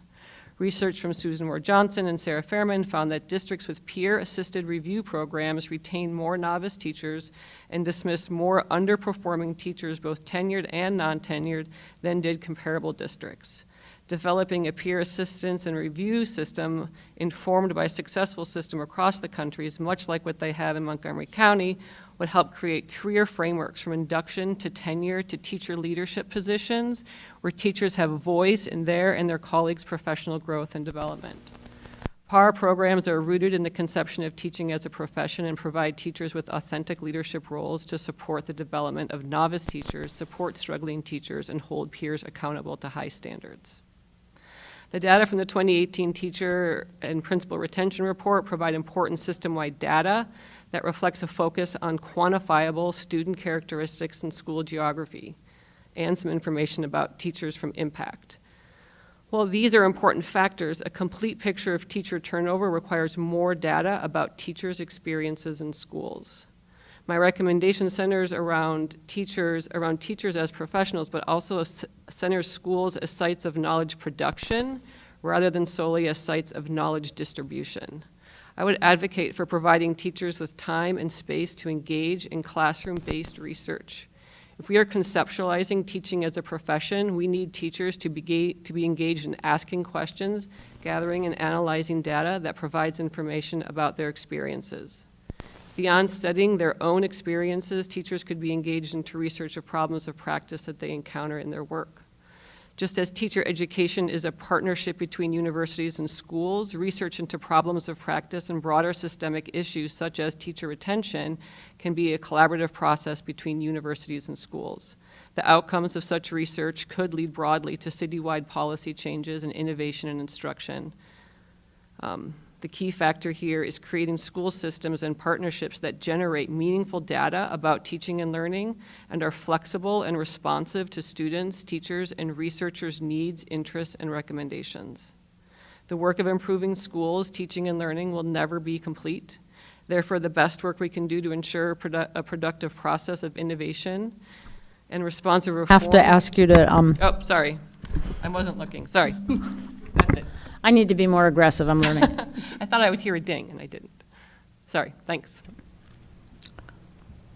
Let me go. Good evening.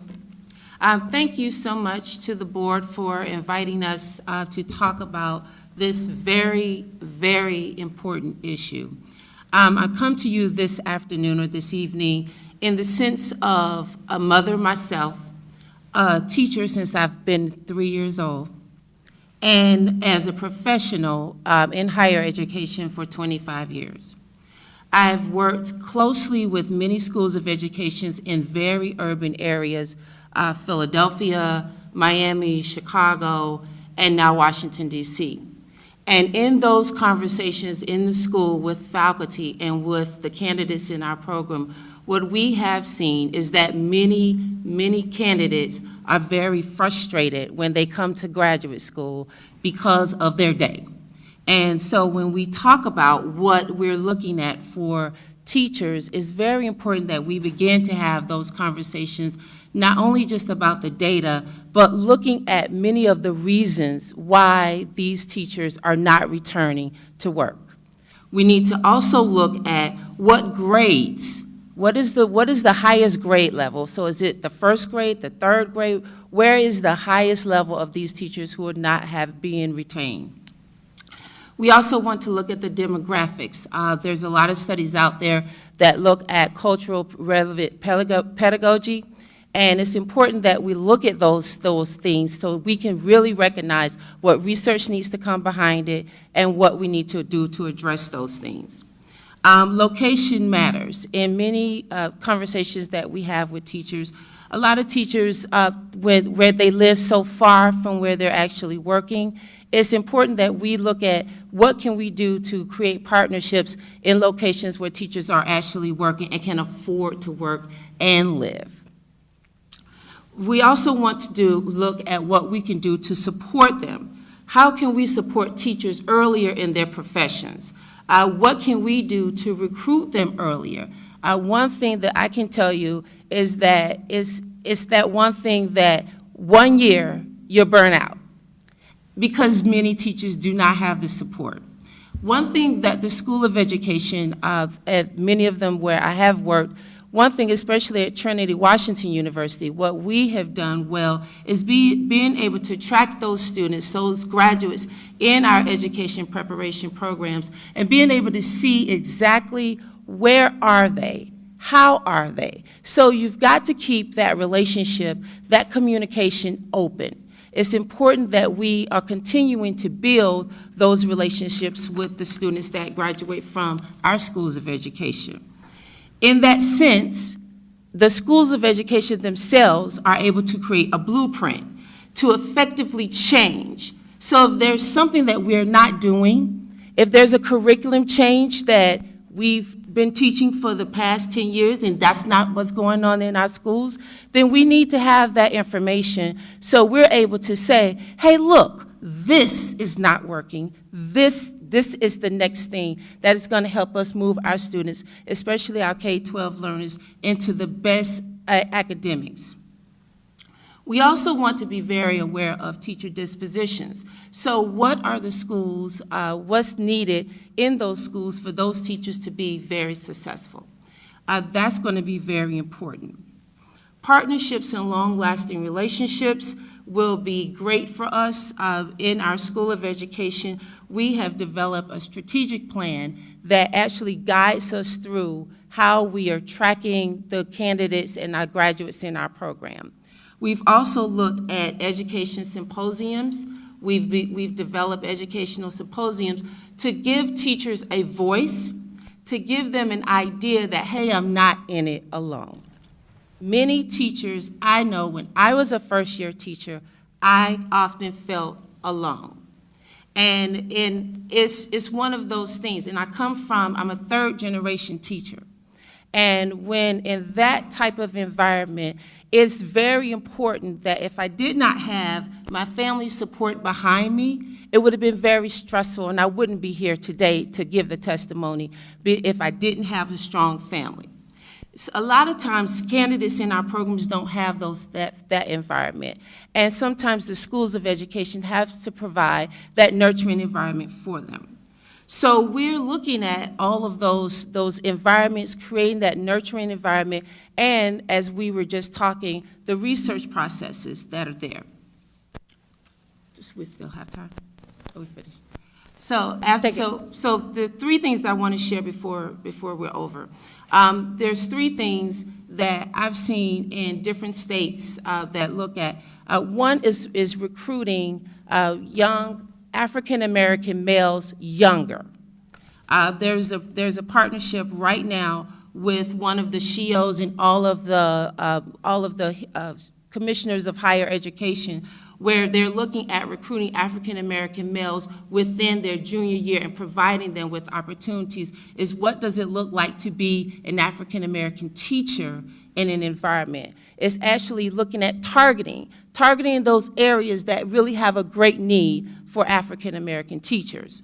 Another thing is looking at loan forgiveness and looking at a lot of different loan forgiveness and making sure that teachers have stipends, those who want. It's exactly some of the models that was in the report that was given about the teacher leadership program, But many teachers don't have the opportunity to seek higher education, not to seek higher education, but don't have the opportunities to seek graduate programs and other professional programs because they're so swamped with what they're doing in the classroom. So we want to make sure that as we're preparing those teachers to go out for our K-12 learners, that we, even the School of Education, has recency of experiences. We can't teach if we can't teach you what we've actually haven't done. So I thank you so much for having us this evening, and we're ready to talk about anything else we can help do.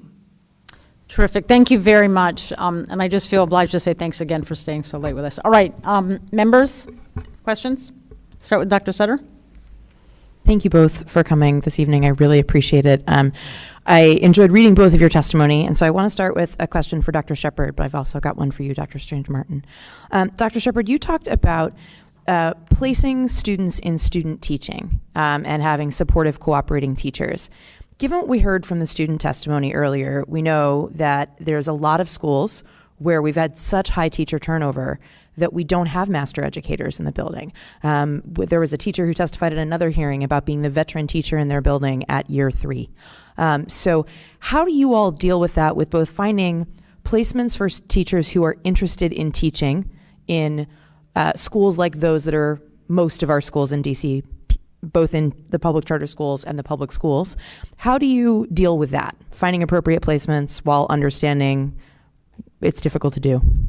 That's a great question. I was just emailing today, trying to get someone who needs a change at this point, and I'm not sure if this is on. But we have an office that works specifically with that, and we have category, we have requirements. We don't want someone who's been teaching under 3 years, so it does make it very difficult. We go back to similar teachers again and again, which can be disruptive to their own teaching at times. We try to provide, we do provide, but not teachers don't always have time to take advantage of the training we provide to mentor teachers, because mentoring new teachers and helping them learn to teach is not the same as being a classroom teacher. It's difficult work.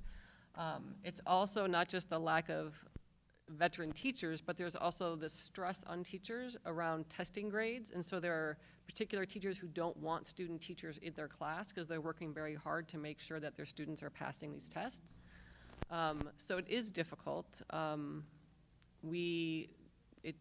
the process itself, we have to go through DCPS. We can't reach out to teachers that we know that are good teachers. We can't just reach out to our alum and say, hey, can you do this for us? We have to go through the district to a principal, to a teacher. So it is a complex process, and it does create barriers for students working in particular schools. Thank you. Very quickly, Dr. Strange-Martin, in your written testimony, you talked about a problem resolution piece and a spirit of competitiveness, and I'm just curious to hear you elaborate more on that. In the written testament, we talked about the problem resolution, and if you notice that in the written testament, the resolution part was bolded. What I have actually seen is a lot of times teachers will come to the table and these are all the problems. But there has to be a level of resolutions where we are putting down exactly what's needed to help our teachers. So in the level of competitiveness is being able to create these collaborations, especially here within the DC proper, that we're able to join all the universities here so we can say, okay, this is what you're looking for, this is what we can collaborate on, these are the partnerships that we have, and we can all work in this together. Great, thank you both. I appreciate it. Dr. O'Leary? Thank you so much, ladies. I was a cooperating teacher, and every student who came from Howard University or GW or AU or DC, UDC, when UDC had a teacher program, all of my teachers became teachers in DCPS, and some of them still are in DCPS. But I have two questions. One for Dr. Shepard. In your paper, it says research shows that a less disciplinary, authoritarian approach to teacher assessment supports teacher retention. Now that to me is 80% of why we're losing teachers, because it's punitive. The impact system is a punitive system. It doesn't try to help teachers become better teachers. It just punishes them for what they don't do. And we all know as veteran teachers that when you were a rookie teacher, that you didn't have any idea what you were doing. And especially when the teachers come into an urban setting, and a lot of the majority of the new teachers that come into DC public schools and the charter schools come from someplace else.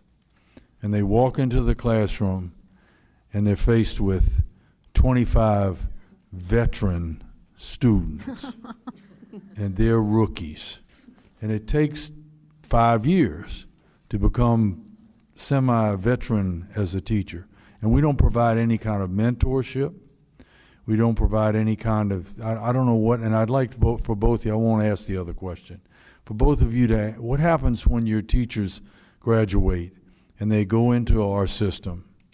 What kind of support systems do you have to track them? Because the tracking system for teachers that leave the system right now is poor, and that's a euphemism.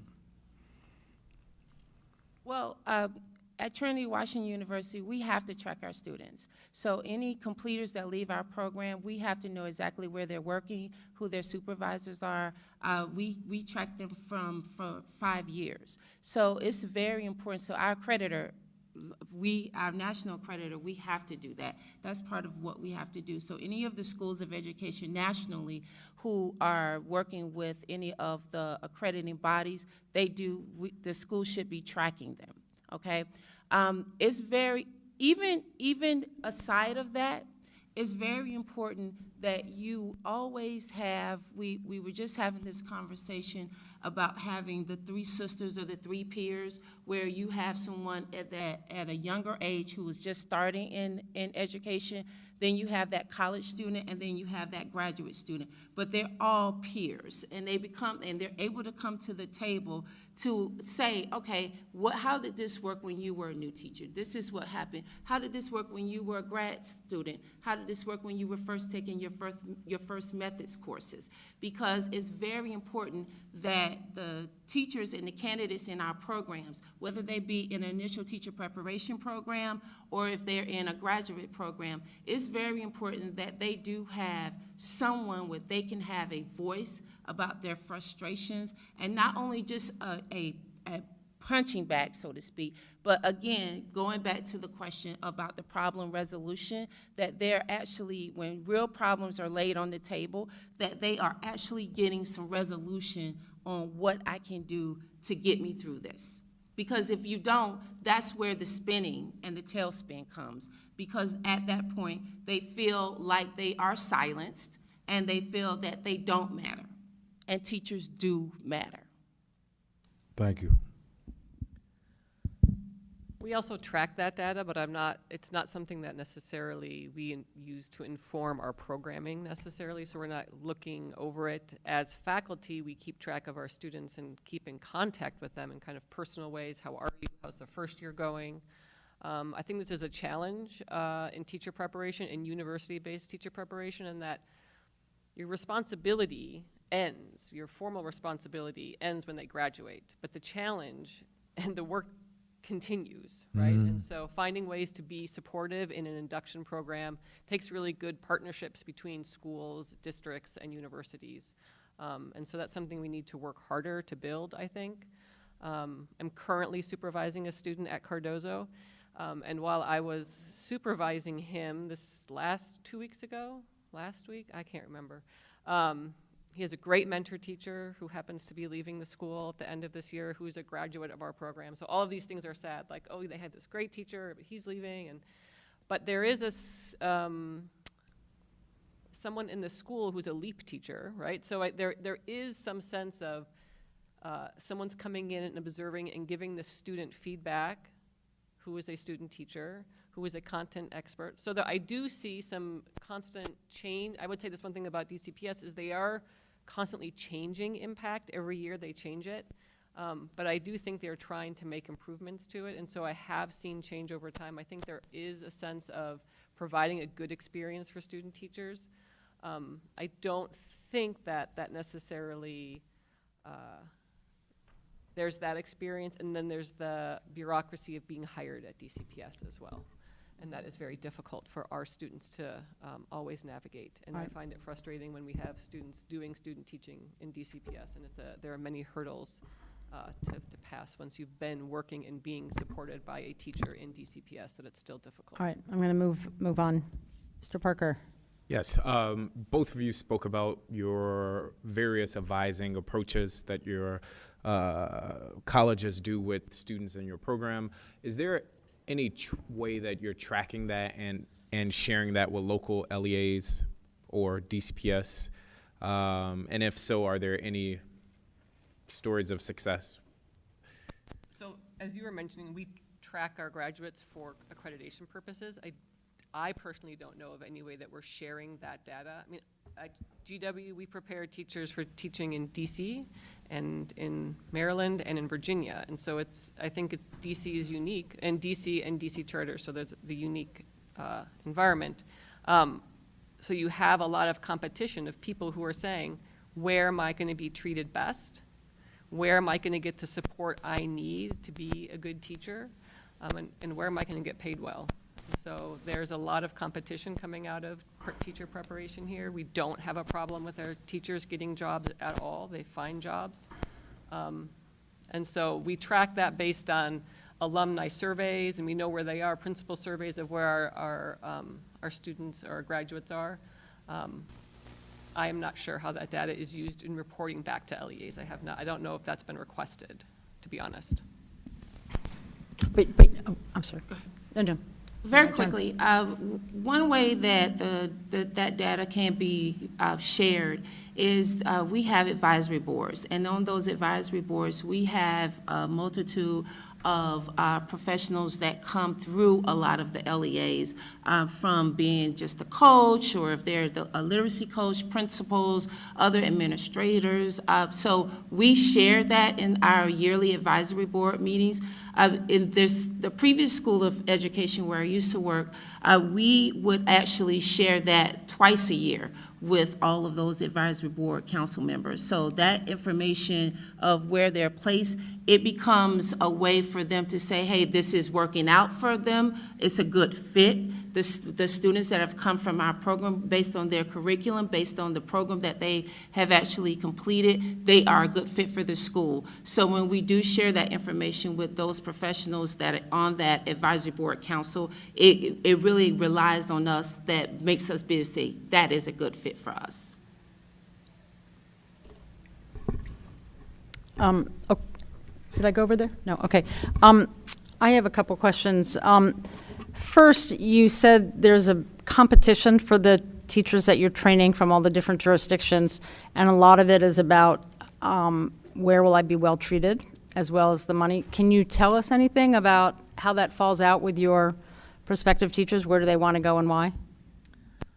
In other words, what's the reputation of working in DC versus some of the other jurisdictions? There are different students who come in with different goals as teachers. There are people who can come to our program who want to work in DC. And then it's a matter of, do I want to work in DCPS or do I want to work in a charter school? And so students are constantly negotiating that. We provide opportunities for them to be in different schools. They're not in one school the whole time, so they can kind of get a taste of different. But then they also, sometimes they don't know. Maybe I want to work in Alexandria. Maybe I want to work in Arlington. And so they have an opportunity. So it is shaped by their experiences in schools. And it plays out. We have, I can't say that we recruit a variety of people who come in to teach in a variety of places. We teach them to teach in DCPS, but we provide opportunities in other places. I think that when you hear students talk, they think about teaching in DC as a challenge, and some people want that challenge. And some people are thinking about wanting to really dig into the content or do different things and find that different places are supportive of that. before you answer, I want to throw out a second question, and you can answer both, and if there's time, I'll come back to you, which is the current system that we have, as you know, people have raised impact, but there is this idea in DCPS in particular that you ought to be able to show your stuff after a year or two, and if not, you shouldn't stay, and we're set up that way. And so my question to you as people who deal with teacher training and quality is, to what extent is that reasonable? In other words, a lot of people, not so many people really get forced out after 1 year or even at 2 years, although we hear that there's a lot of people who leave because they're worried that they'll get forced out either in year 2 or year 3. So I guess my question is, if, because their scores are low, so is it a problem with hiring, that if people hired better, people would be staying longer, or is it not realistic that people would be as good as they're going to be by year 1 or year 2? In other words, would we do better in the long term in terms of having classrooms staffed with effective teachers if we had more of a growth strategy rather than a quickly push people? Absolutely. I mean, the research shows that it takes about 5 years to become a strong teacher. Mm-hmm. And I think there's a strong discourse of you can be a great teacher after 3 months of a preparation program. And I think that then means then you can, and there's no excuses why you can't teach well right away. Right. And I think that's problematic. And I think that if we provide more support up front, then people will feel supported, will learn and grow and stay in the profession longer. Dr. Strange-Martin, and I'm glad that I've been really loose with everybody else, and I'm going to be loose with myself and give you a little time to answer. Okay. I think it's very important that we really, it's very hard when you start to put quantitative numbers on what constitutes success. And when you, and I know that it's very hard, that's something we have to do as far as data-driven, making data-driven informed decisions. But I think that when you say 1 to 2 years, and many teachers are trying to figure out who they are, and not just necessarily, especially when you're talking about younger teachers, they're trying to find out who they are. Who am I? So then you throw into, now I've got to be someone in a profession, or now I've got to be someone to my family. So that creates a different dynamic for them. I can tell you that in my 25 years in working in higher education, the biggest problem that I've seen is that many teachers don't have clear pathways of what they want to do. And they know they want to teach, and sometimes they just kind of get thrown into whatever subject that they kind of like, or whatever professor. So, and I say that because it's very important that the EPPs, or the schools of education, that we really have a sit down with the teachers and really talk about what pathways that you want. A lot of times there's not that conversation. Many people say, oh, I want to be a teacher, and this is what I want to do, but we don't have the conversations about what it is, if you want to be a literacy coach, or if you want to go be an assistant principal. These are things that they just kind of happen. If you go and talk to a lot of teachers who have gone on, very seldom, many of them don't start out that way. When I finish this, I'm going to do this. So it's very important that as we are moving forward, that we don't look at them as just as 1 year, because I've seen some very just really needing some help teachers after 1 year, and they are some of the teachers of the year now. Yeah. All right. Is there anyone who wants to ask another round, ask another question before we let these good people go home? Okay. Again, thank you so much. This was terrific. Both panels were terrific. We have a group that's going to be meeting on teacher turnover issues, so you may well hear from them. Okay. And what I'm hoping, and we'll see how this all develops, is that we're going to put forward some proposals around what kind of data we need to be collecting that would help you know what's working and what's not working. And so we want to be in touch with you about that. Okay. So thank you very much. Thank you so much. Thank you. Thank you. Okay, all right. The State Board has been conducting a review and update of its bylaws. The revised bylaws have been distributed to the members for review and comment. If there is no objection, I would like to consider the changes to the bylaws as a single motion. For the benefit of our audience and those viewing at home, the process will be consideration of the changes to the bylaws, followed by a single vote to adopt the revised bylaws. Before we begin discussion, we will need a motion on the bylaws. Would someone like to move that? So moved. Second? Second. Okay. Discussion? Oh, my goodness. Okay. Seeing none, the vote is on the adoption of the bylaws. All in favor say aye. Aye. Aye. All opposed say no. The ayes have it, and the bylaws are approved. Great. Thanks, everybody. Okay. The next two resolutions set an official position of the State Board. The first of these resolutions deals with school mental health. Mr. Parker, would you like to make the motion?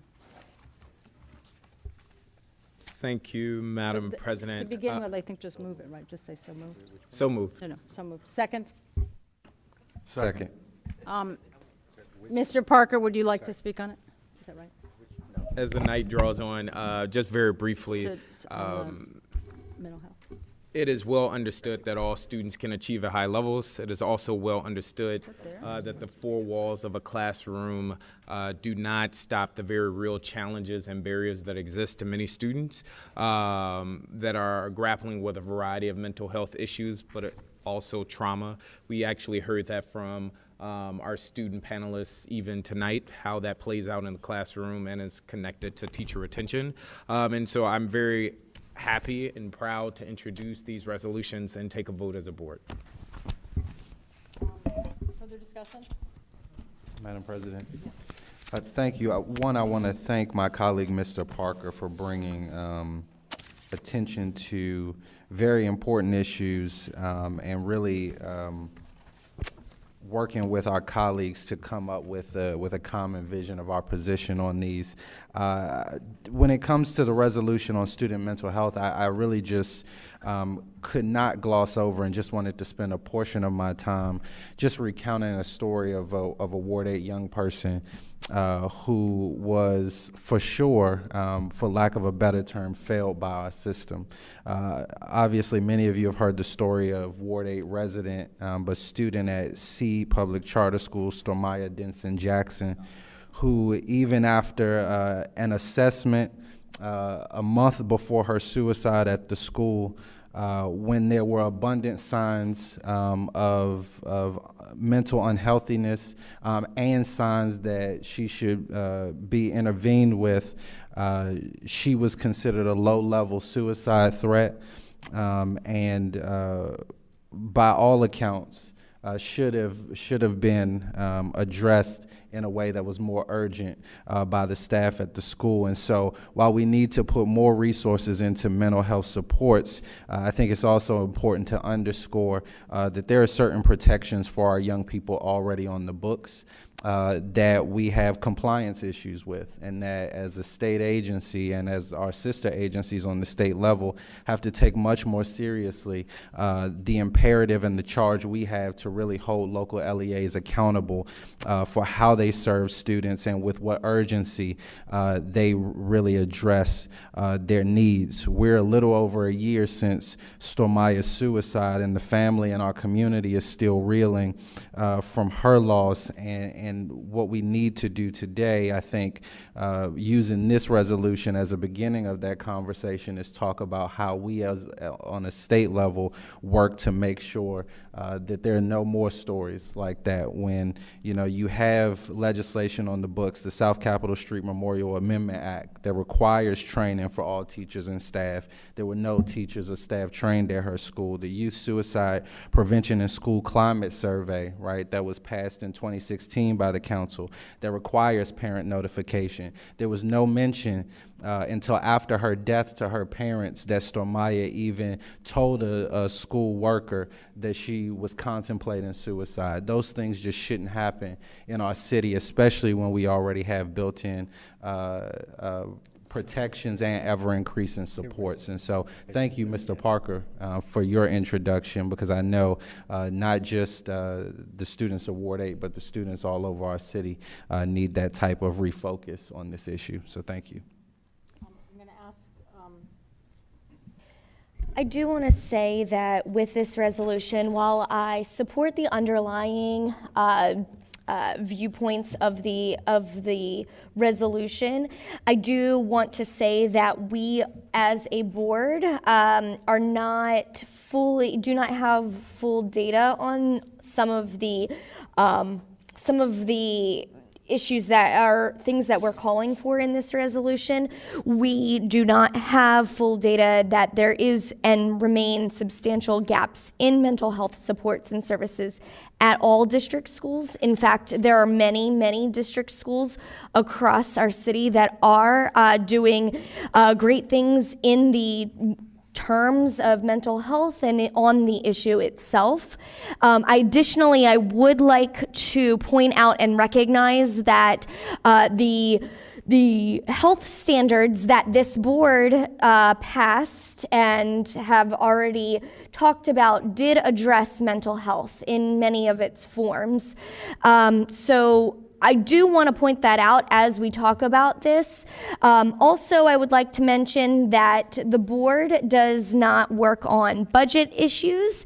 So when we do call for further investment, I do hope that that is a term that does not speak to monetary usage. Thank you. Madam President, if I may. So I want to in some ways respond to what my colleague, Ms. McClay, just said, but also to address the resolution itself. It is a clear topic of interest of many groups that we represent collectively as a body, as well as individually for our constituents, to support greater budgetary and fiscal investment in mental health services. The Ward 6 Parent PLE Board of PAVE, a parent organization here in town, has spoken with me extensively as my constituents, both as residents of the ward as well as parents of students in Ward 6 schools, about the fact that they see that the investments in mental health within their school budgets are often disconnected from actual mental health services. So there's an investment in a social worker, but the social worker's tasks are related to special education services for students with documented IEPs or for students in the pipeline to receive an IEP. And if I am a student with neither, that social worker's hours and services are unavailable to me.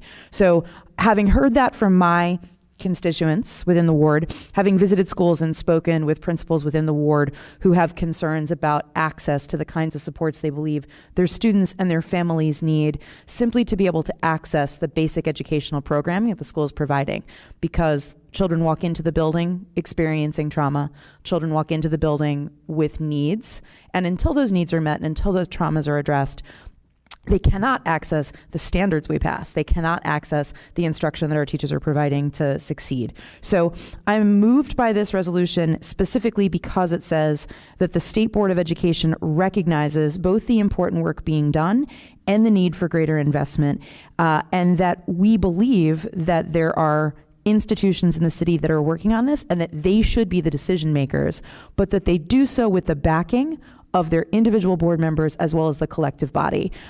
One thing I spoke about during my campaign was the fact that the state board has limited powers, but it sure does have a big bully pulpit. And when it comes to issues that we need to speak on on behalf of all of our kids and their families, I think we need to use the bully pulpit. So I'm pleased to use this tonight. Any other conversation? All right, I'm going to ask our executive director to read the resolution into the record, and then we will have a vote. State Board of Education resolution to recognize the importance of mental health supports in schools, SR19-2. Whereas all students, teachers, and staff deserve to feel physically and emotionally safe while at school. Whereas school administrators and district leaders are working to provide much-needed mental health supports for their students, educators, and their families, and working to build a positive school culture that promotes mental health. Whereas trauma-informed training, restorative practices, and social emotional learning programs can serve to build a positive and healthy school climate in which all of our students can effectively thrive academically and socially. And whereas there remain substantial gaps in mental health supports and services at district schools. Now therefore be it resolved that the DC State Board of Education recognizes the important work being done in the district to provide mental health supports in schools and calls for further investment in this key issue area. And be it further resolved that school and district level administrators across our city should further examine how their institutions can further promote mental health and well-being in our schools. Thank you. Okay, the motion is on approval of State Board Resolution 19-2 to recognize the importance of mental health supports in schools. No, this is 2. We skipped 1. We're going to go back. Oh, got it. Actually, she's right. I'm looking at it as 3. It's 3. It's renumbered. Okay. Sorry. Madam President, I apologize. So this is my error in designing the agenda. I failed to have the appointment of members in the script. And so therefore, since we are considering this one prior to the consideration of the appointment, the numbers have to change in order to reflect the consideration. So appointment will now be 19-3 and mental health is 19-2. Okay, thank you. Sorry. All in favor say aye. Aye. All opposed, no. No. The motion is approved. The second resolution is on budget transparency. Mr. Parker, would you like to make the motion? So moved. Is there a second? Second. The motion having been properly moved and seconded, Mr. Hayworth will read the resolution. That's 4, No, right? we're doing transparency. Great. Yeah. And then, State Board of Education State Resolution on the Transparency of School Funding across the District of Columbia, SR19-3.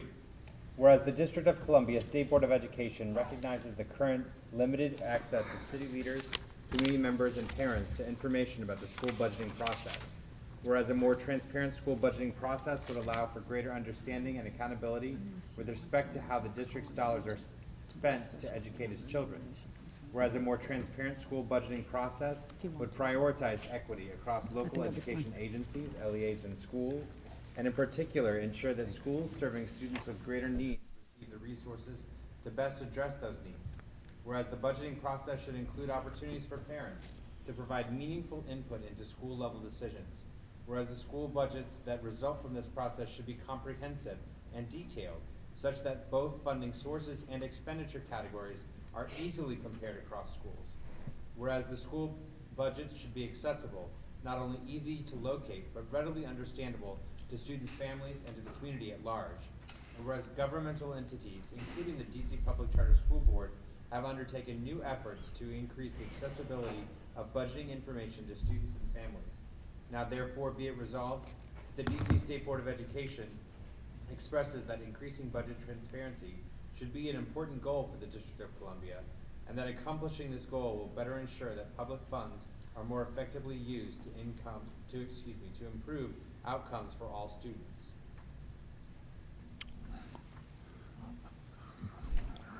Madam President,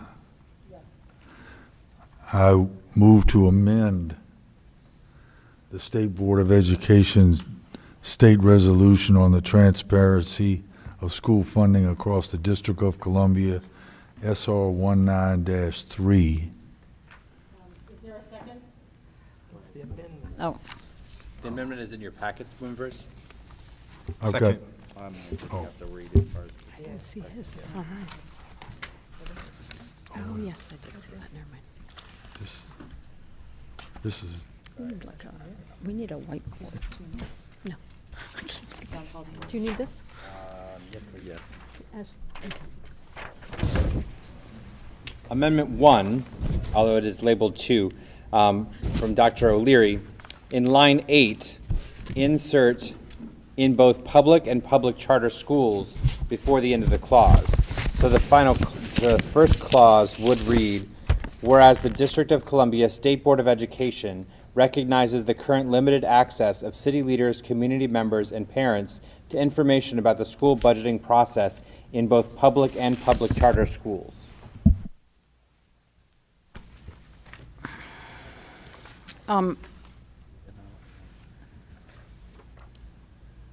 Okay, thank you.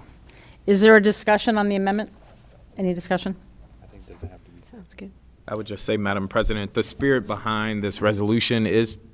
I was just going to second Dr. O'Leary's amendment. Second. Discussion, sorry. It's getting late. I would just say very quickly, the spirit behind this resolution is to acknowledge the important role that budget transparency plays in both us achieving equity, but also improving student outcomes. And with that, public funds are received by both our DC public schools, but also our DC public charter schools. And so I fully support and recognize Representative O'Leary's addition and amendment. So can we just include that in the general resolution? If the member who seconded agrees, He did. Yes. That's now part of it is accepted as a friendly amendment. I'd like to make one change. Instead of public, this can be made DCPS because both are public schools. Both sectors are public schools. It should be DCPS. Yes. DCPS and public charter schools. Instead of using the word public, it should be DCPS to recognize that sector. It was a mistranslation when I was writing it. I apologize. It should have read in both public schools and public charter schools. So Ms. McClay is asking whether or not it can be changed to in both DCPS and public charter schools. And DCPB, public charter school. Yes. That's fine. Okay. That's fine. So does the maker of the motion and the seconder agree? Yes. Great. That change will be made. Okay. Any additional discussion? I'm going to, whatever, yeah, I'm going to rescind. Thank you. I am. Okay, all those in favor say aye. I have one more discussion, then I was waiting on her okay. second amendment. I do have several points to make. I commend board members for taking an active role and being eager and invested in all education issues in this city, and speaking out on the many issues in this city. However, I want to address several concerns that I have regarding this specific resolution on budget transparency, and I want those comments to be known not only to my fellow board members, which I have already discussed several of these, but also the public at large. While I believe in transparency, I do not support this resolution. The SBOE works on policy issues of importance to residents of DC. SBOE does not work on budget issues and is not a local school board, nor do we as an agency have authority over any budgets or decisions that DCPS, PCSB, and or any individual charter schools make. Secondly, as to the resolution itself, it is incredibly vague. It does not address questions as to how the board would want more transparency, what transparency means as a definition, which I may add is sure to be different for each and every member of this board, what in the budget process needs to specifically change, timing as to when changes would take place, and why we as a board are asking for these changes.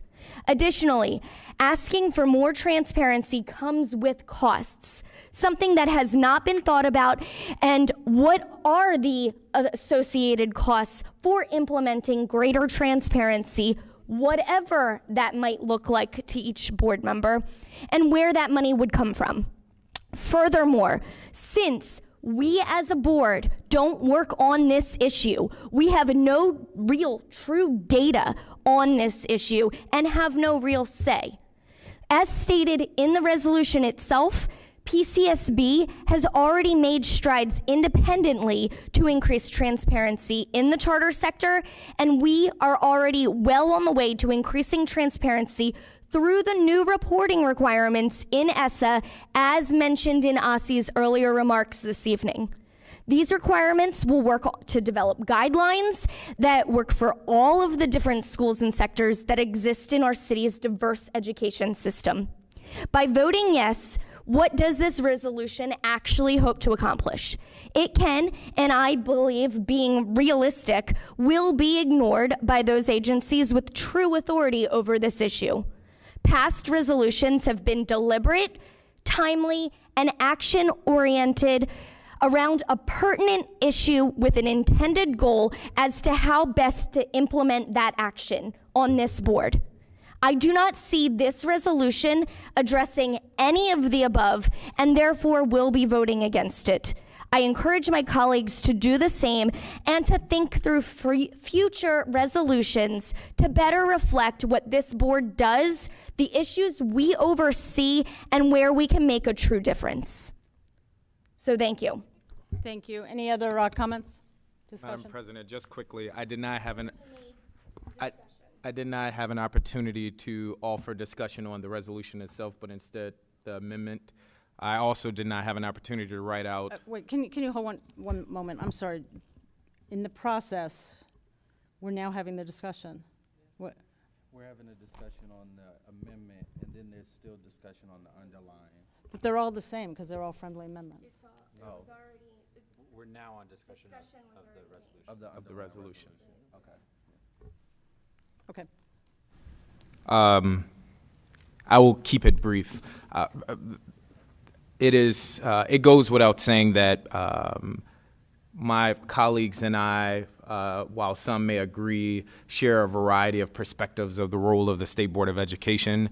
It is not lost on me, and while I know several of my colleagues tonight would like to spend a good deal of time educating us, it is not lost on me that it is not under the purview of the State Board of Education to actually enact any policy as it relates to budget transparency. That said, it is within my understanding of the role of the board that we have the right to investigate, probe, and make and offer recommendations, or in this case, resolutions. Secondly, to this idea that transparency comes with a cost, some of us would believe that transparency is a right, especially when that is connected to public dollars and funds. And I would just underscore that the reason for this resolution should be anchored around student outcomes, which should always be the top concern of the State Board of Education. So with that, I just want to make clear that my intention, while it might be ignored by some, is to offer this State Board of Education to make public and speak on a matter that is directly connected to student outcomes. Thank you. Other conversation, other discussion? Mr. Batchelor. Just very quickly, I'd like to speak in support of my colleague from Ward 5's resolution. And again, I thank him for bringing pertinent issues to the fore.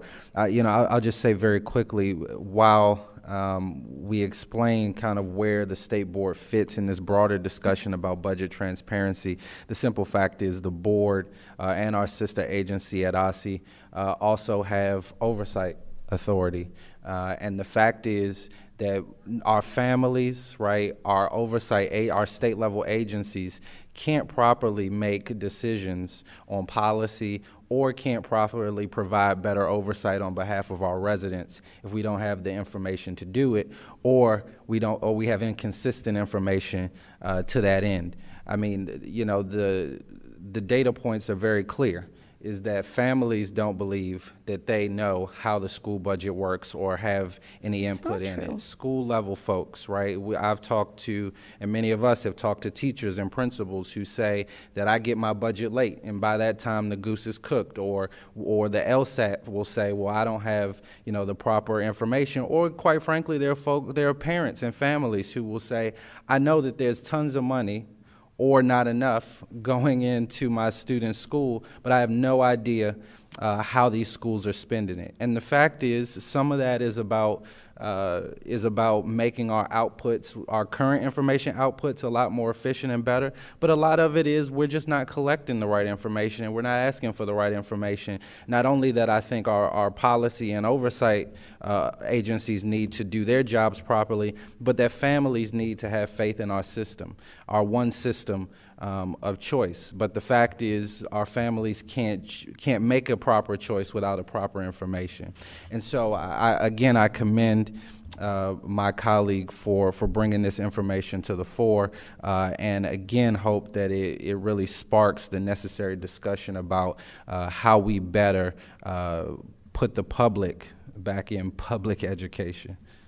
I would like to make a correction to my colleagues. Wait, hold on. I mean, if you want to do a point of order, otherwise I think we should hear from everybody and then we can come back to you on a second round. Do you want to make a point of order? If that means I can make a correction to that statement, yes. The statement just... If I had any remaining time, I can yield it to my at-large colleague. I would like to say that first, we do not have any oversight authority, unlike what my colleague just said, on budgetary issues. And secondly, no data has been collected. Whether we hear from parents or principals, those are just some concerns from some individuals. We have not collected as a city any data. There is no informal and or otherwise any data collection on budgetary transparency and what that transparency means. Dr. Sutter? As a member representing Ward 6, so speaking only for myself in that capacity, I spent some time creating a budget spreadsheet of the current budgets that were just released for the DC Public Schools in my ward. And looking across them, looking at the totality of information, I struggled to understand the calculation of at-risk funds in particular. I testified about this matter before the council when there was a public hearing offered on this. And so I come to this resolution with that in mind, the fact that I, as a person who literally has a PhD in education policy, cannot figure out how to read what is going on in the calculations of budgets, which leads me to raise questions about policy, not about budget, not about individual funding allocation, but in terms of the policy that I don't understand, that I'm not sure I could reasonably expect my constituents to understand, policies that drive budgetary decisions. One of the things I think would happen if there were policies about greater budget transparency would be that we might seek to make that easier for constituents, for the folks who put us on the board, for the folks who work in our schools every day. And so I come to this with a policy mind as well as with a concerned constituent mind to say this is an issue that is important all across our city, across all of our sectors, and for the agencies with which we interact, because each of them has individual ways in which they ask for budgets. That also makes comparing across the public charter schools and public schools in my ward difficult. I can find out a lot more information about facilities and maintenance for my charter schools than I can for my DC public schools, unless they are undergoing modernization. So for me as a member of the state board trying to understand and advocate for my constituents, I'd love to see policy shifts, and I'm glad to support a resolution that calls for attention to the matter. I do think, just as a response to my colleague, Ms. McClay, I understand the concern about lack of specificity. Vagueness often bothers me in things like this resolution, but I think in this case it's appropriate given our lack of authority to dictate specifics to any of the agencies that would have responsibility for this. This, I think, is a call for action rather than a specific do this, because we just simply don't have the authority to do that. Any other comments, questions? I want to just say one thing. I associate myself with my colleagues who have been supporting this resolution, and I just want to raise one issue with my colleague, which is I don't think it's true that we don't have research or data on this. You know, everything doesn't begin with a supersized research report. You start with what you know, and you know, there's a great expression, the plural of anecdote is data. I mean, the fact is you've got 9 people here. We go and we talk to people all the time, and the number of people who raise at meetings and with us as individuals and in campaigns the issue of transparency, it's enormous. And that's a piece of research. That is a set of data that tells all of us that this is something very important. So I think, as a number of people have said, the point is that we are raising this as an issue. I think it's the kind of issue, it's not a budget issue, it's a policy issue. It's the kind of policy issue that state boards in other states would absolutely take positions on and ask their local education agencies to observe certain rules of policy, so certain rules of transparency. So, any further discussion? Do you want to? All right. All those in favor say aye. Aye. Aye. All those opposed? Nay. And I think we have one final resolution on appointments, which I will. So I need a motion for this for SR19-2. So moved, which is, I believe, recategorized as 4 SR. Mr. Hayworth, would you read that? Read it. Just to confirm, the motion was made by Mr. Batchelor and seconded by who? Second. Mr. Parker, thank you.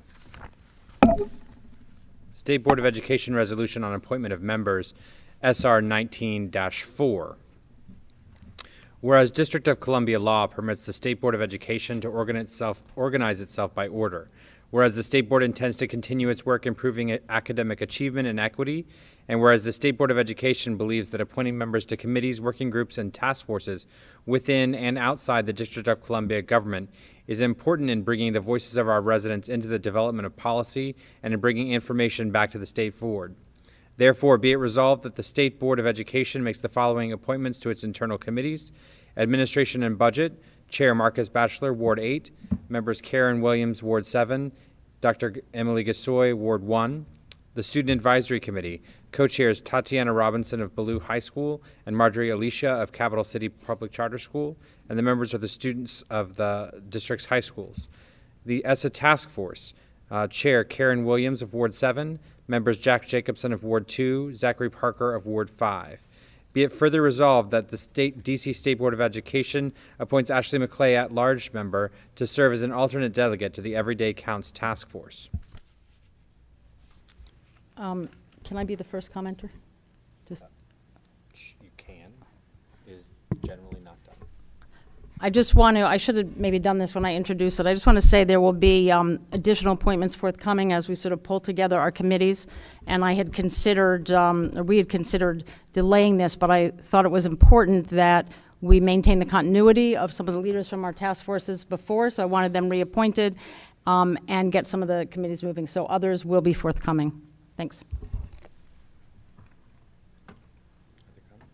Other discussion? When we're talking about absenteeism and attendance, just want all of my colleagues to know that NASB just put out a new white paper on chronic absenteeism. I will send you information. I think it would be beneficial for all of you to take a read for your particular awards. Thank you. Thank you. Any other discussion? Seeing none, I'm going to call for a vote. All those in favor say aye. Aye. Aye. Aye. All those opposed? Okay, the motion passes, and I believe, okay, we have no more formal business. It is common that we ask members if they want to make any comments. It is late, but I would entertain any comments that people want to make. Mr. Batchelor? Happy Black History Month. Thank you. All right, with that, I will entertain a motion to adjourn. So moved. Second. Second.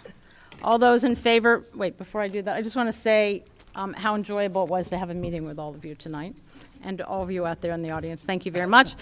All those in favor say aye. Aye. All those opposed? I don't get that. The ayes have it, and the public meeting of the District of Columbia State Board of Education is adjourned at 8:43 p.m. 43, Oh, man, you can.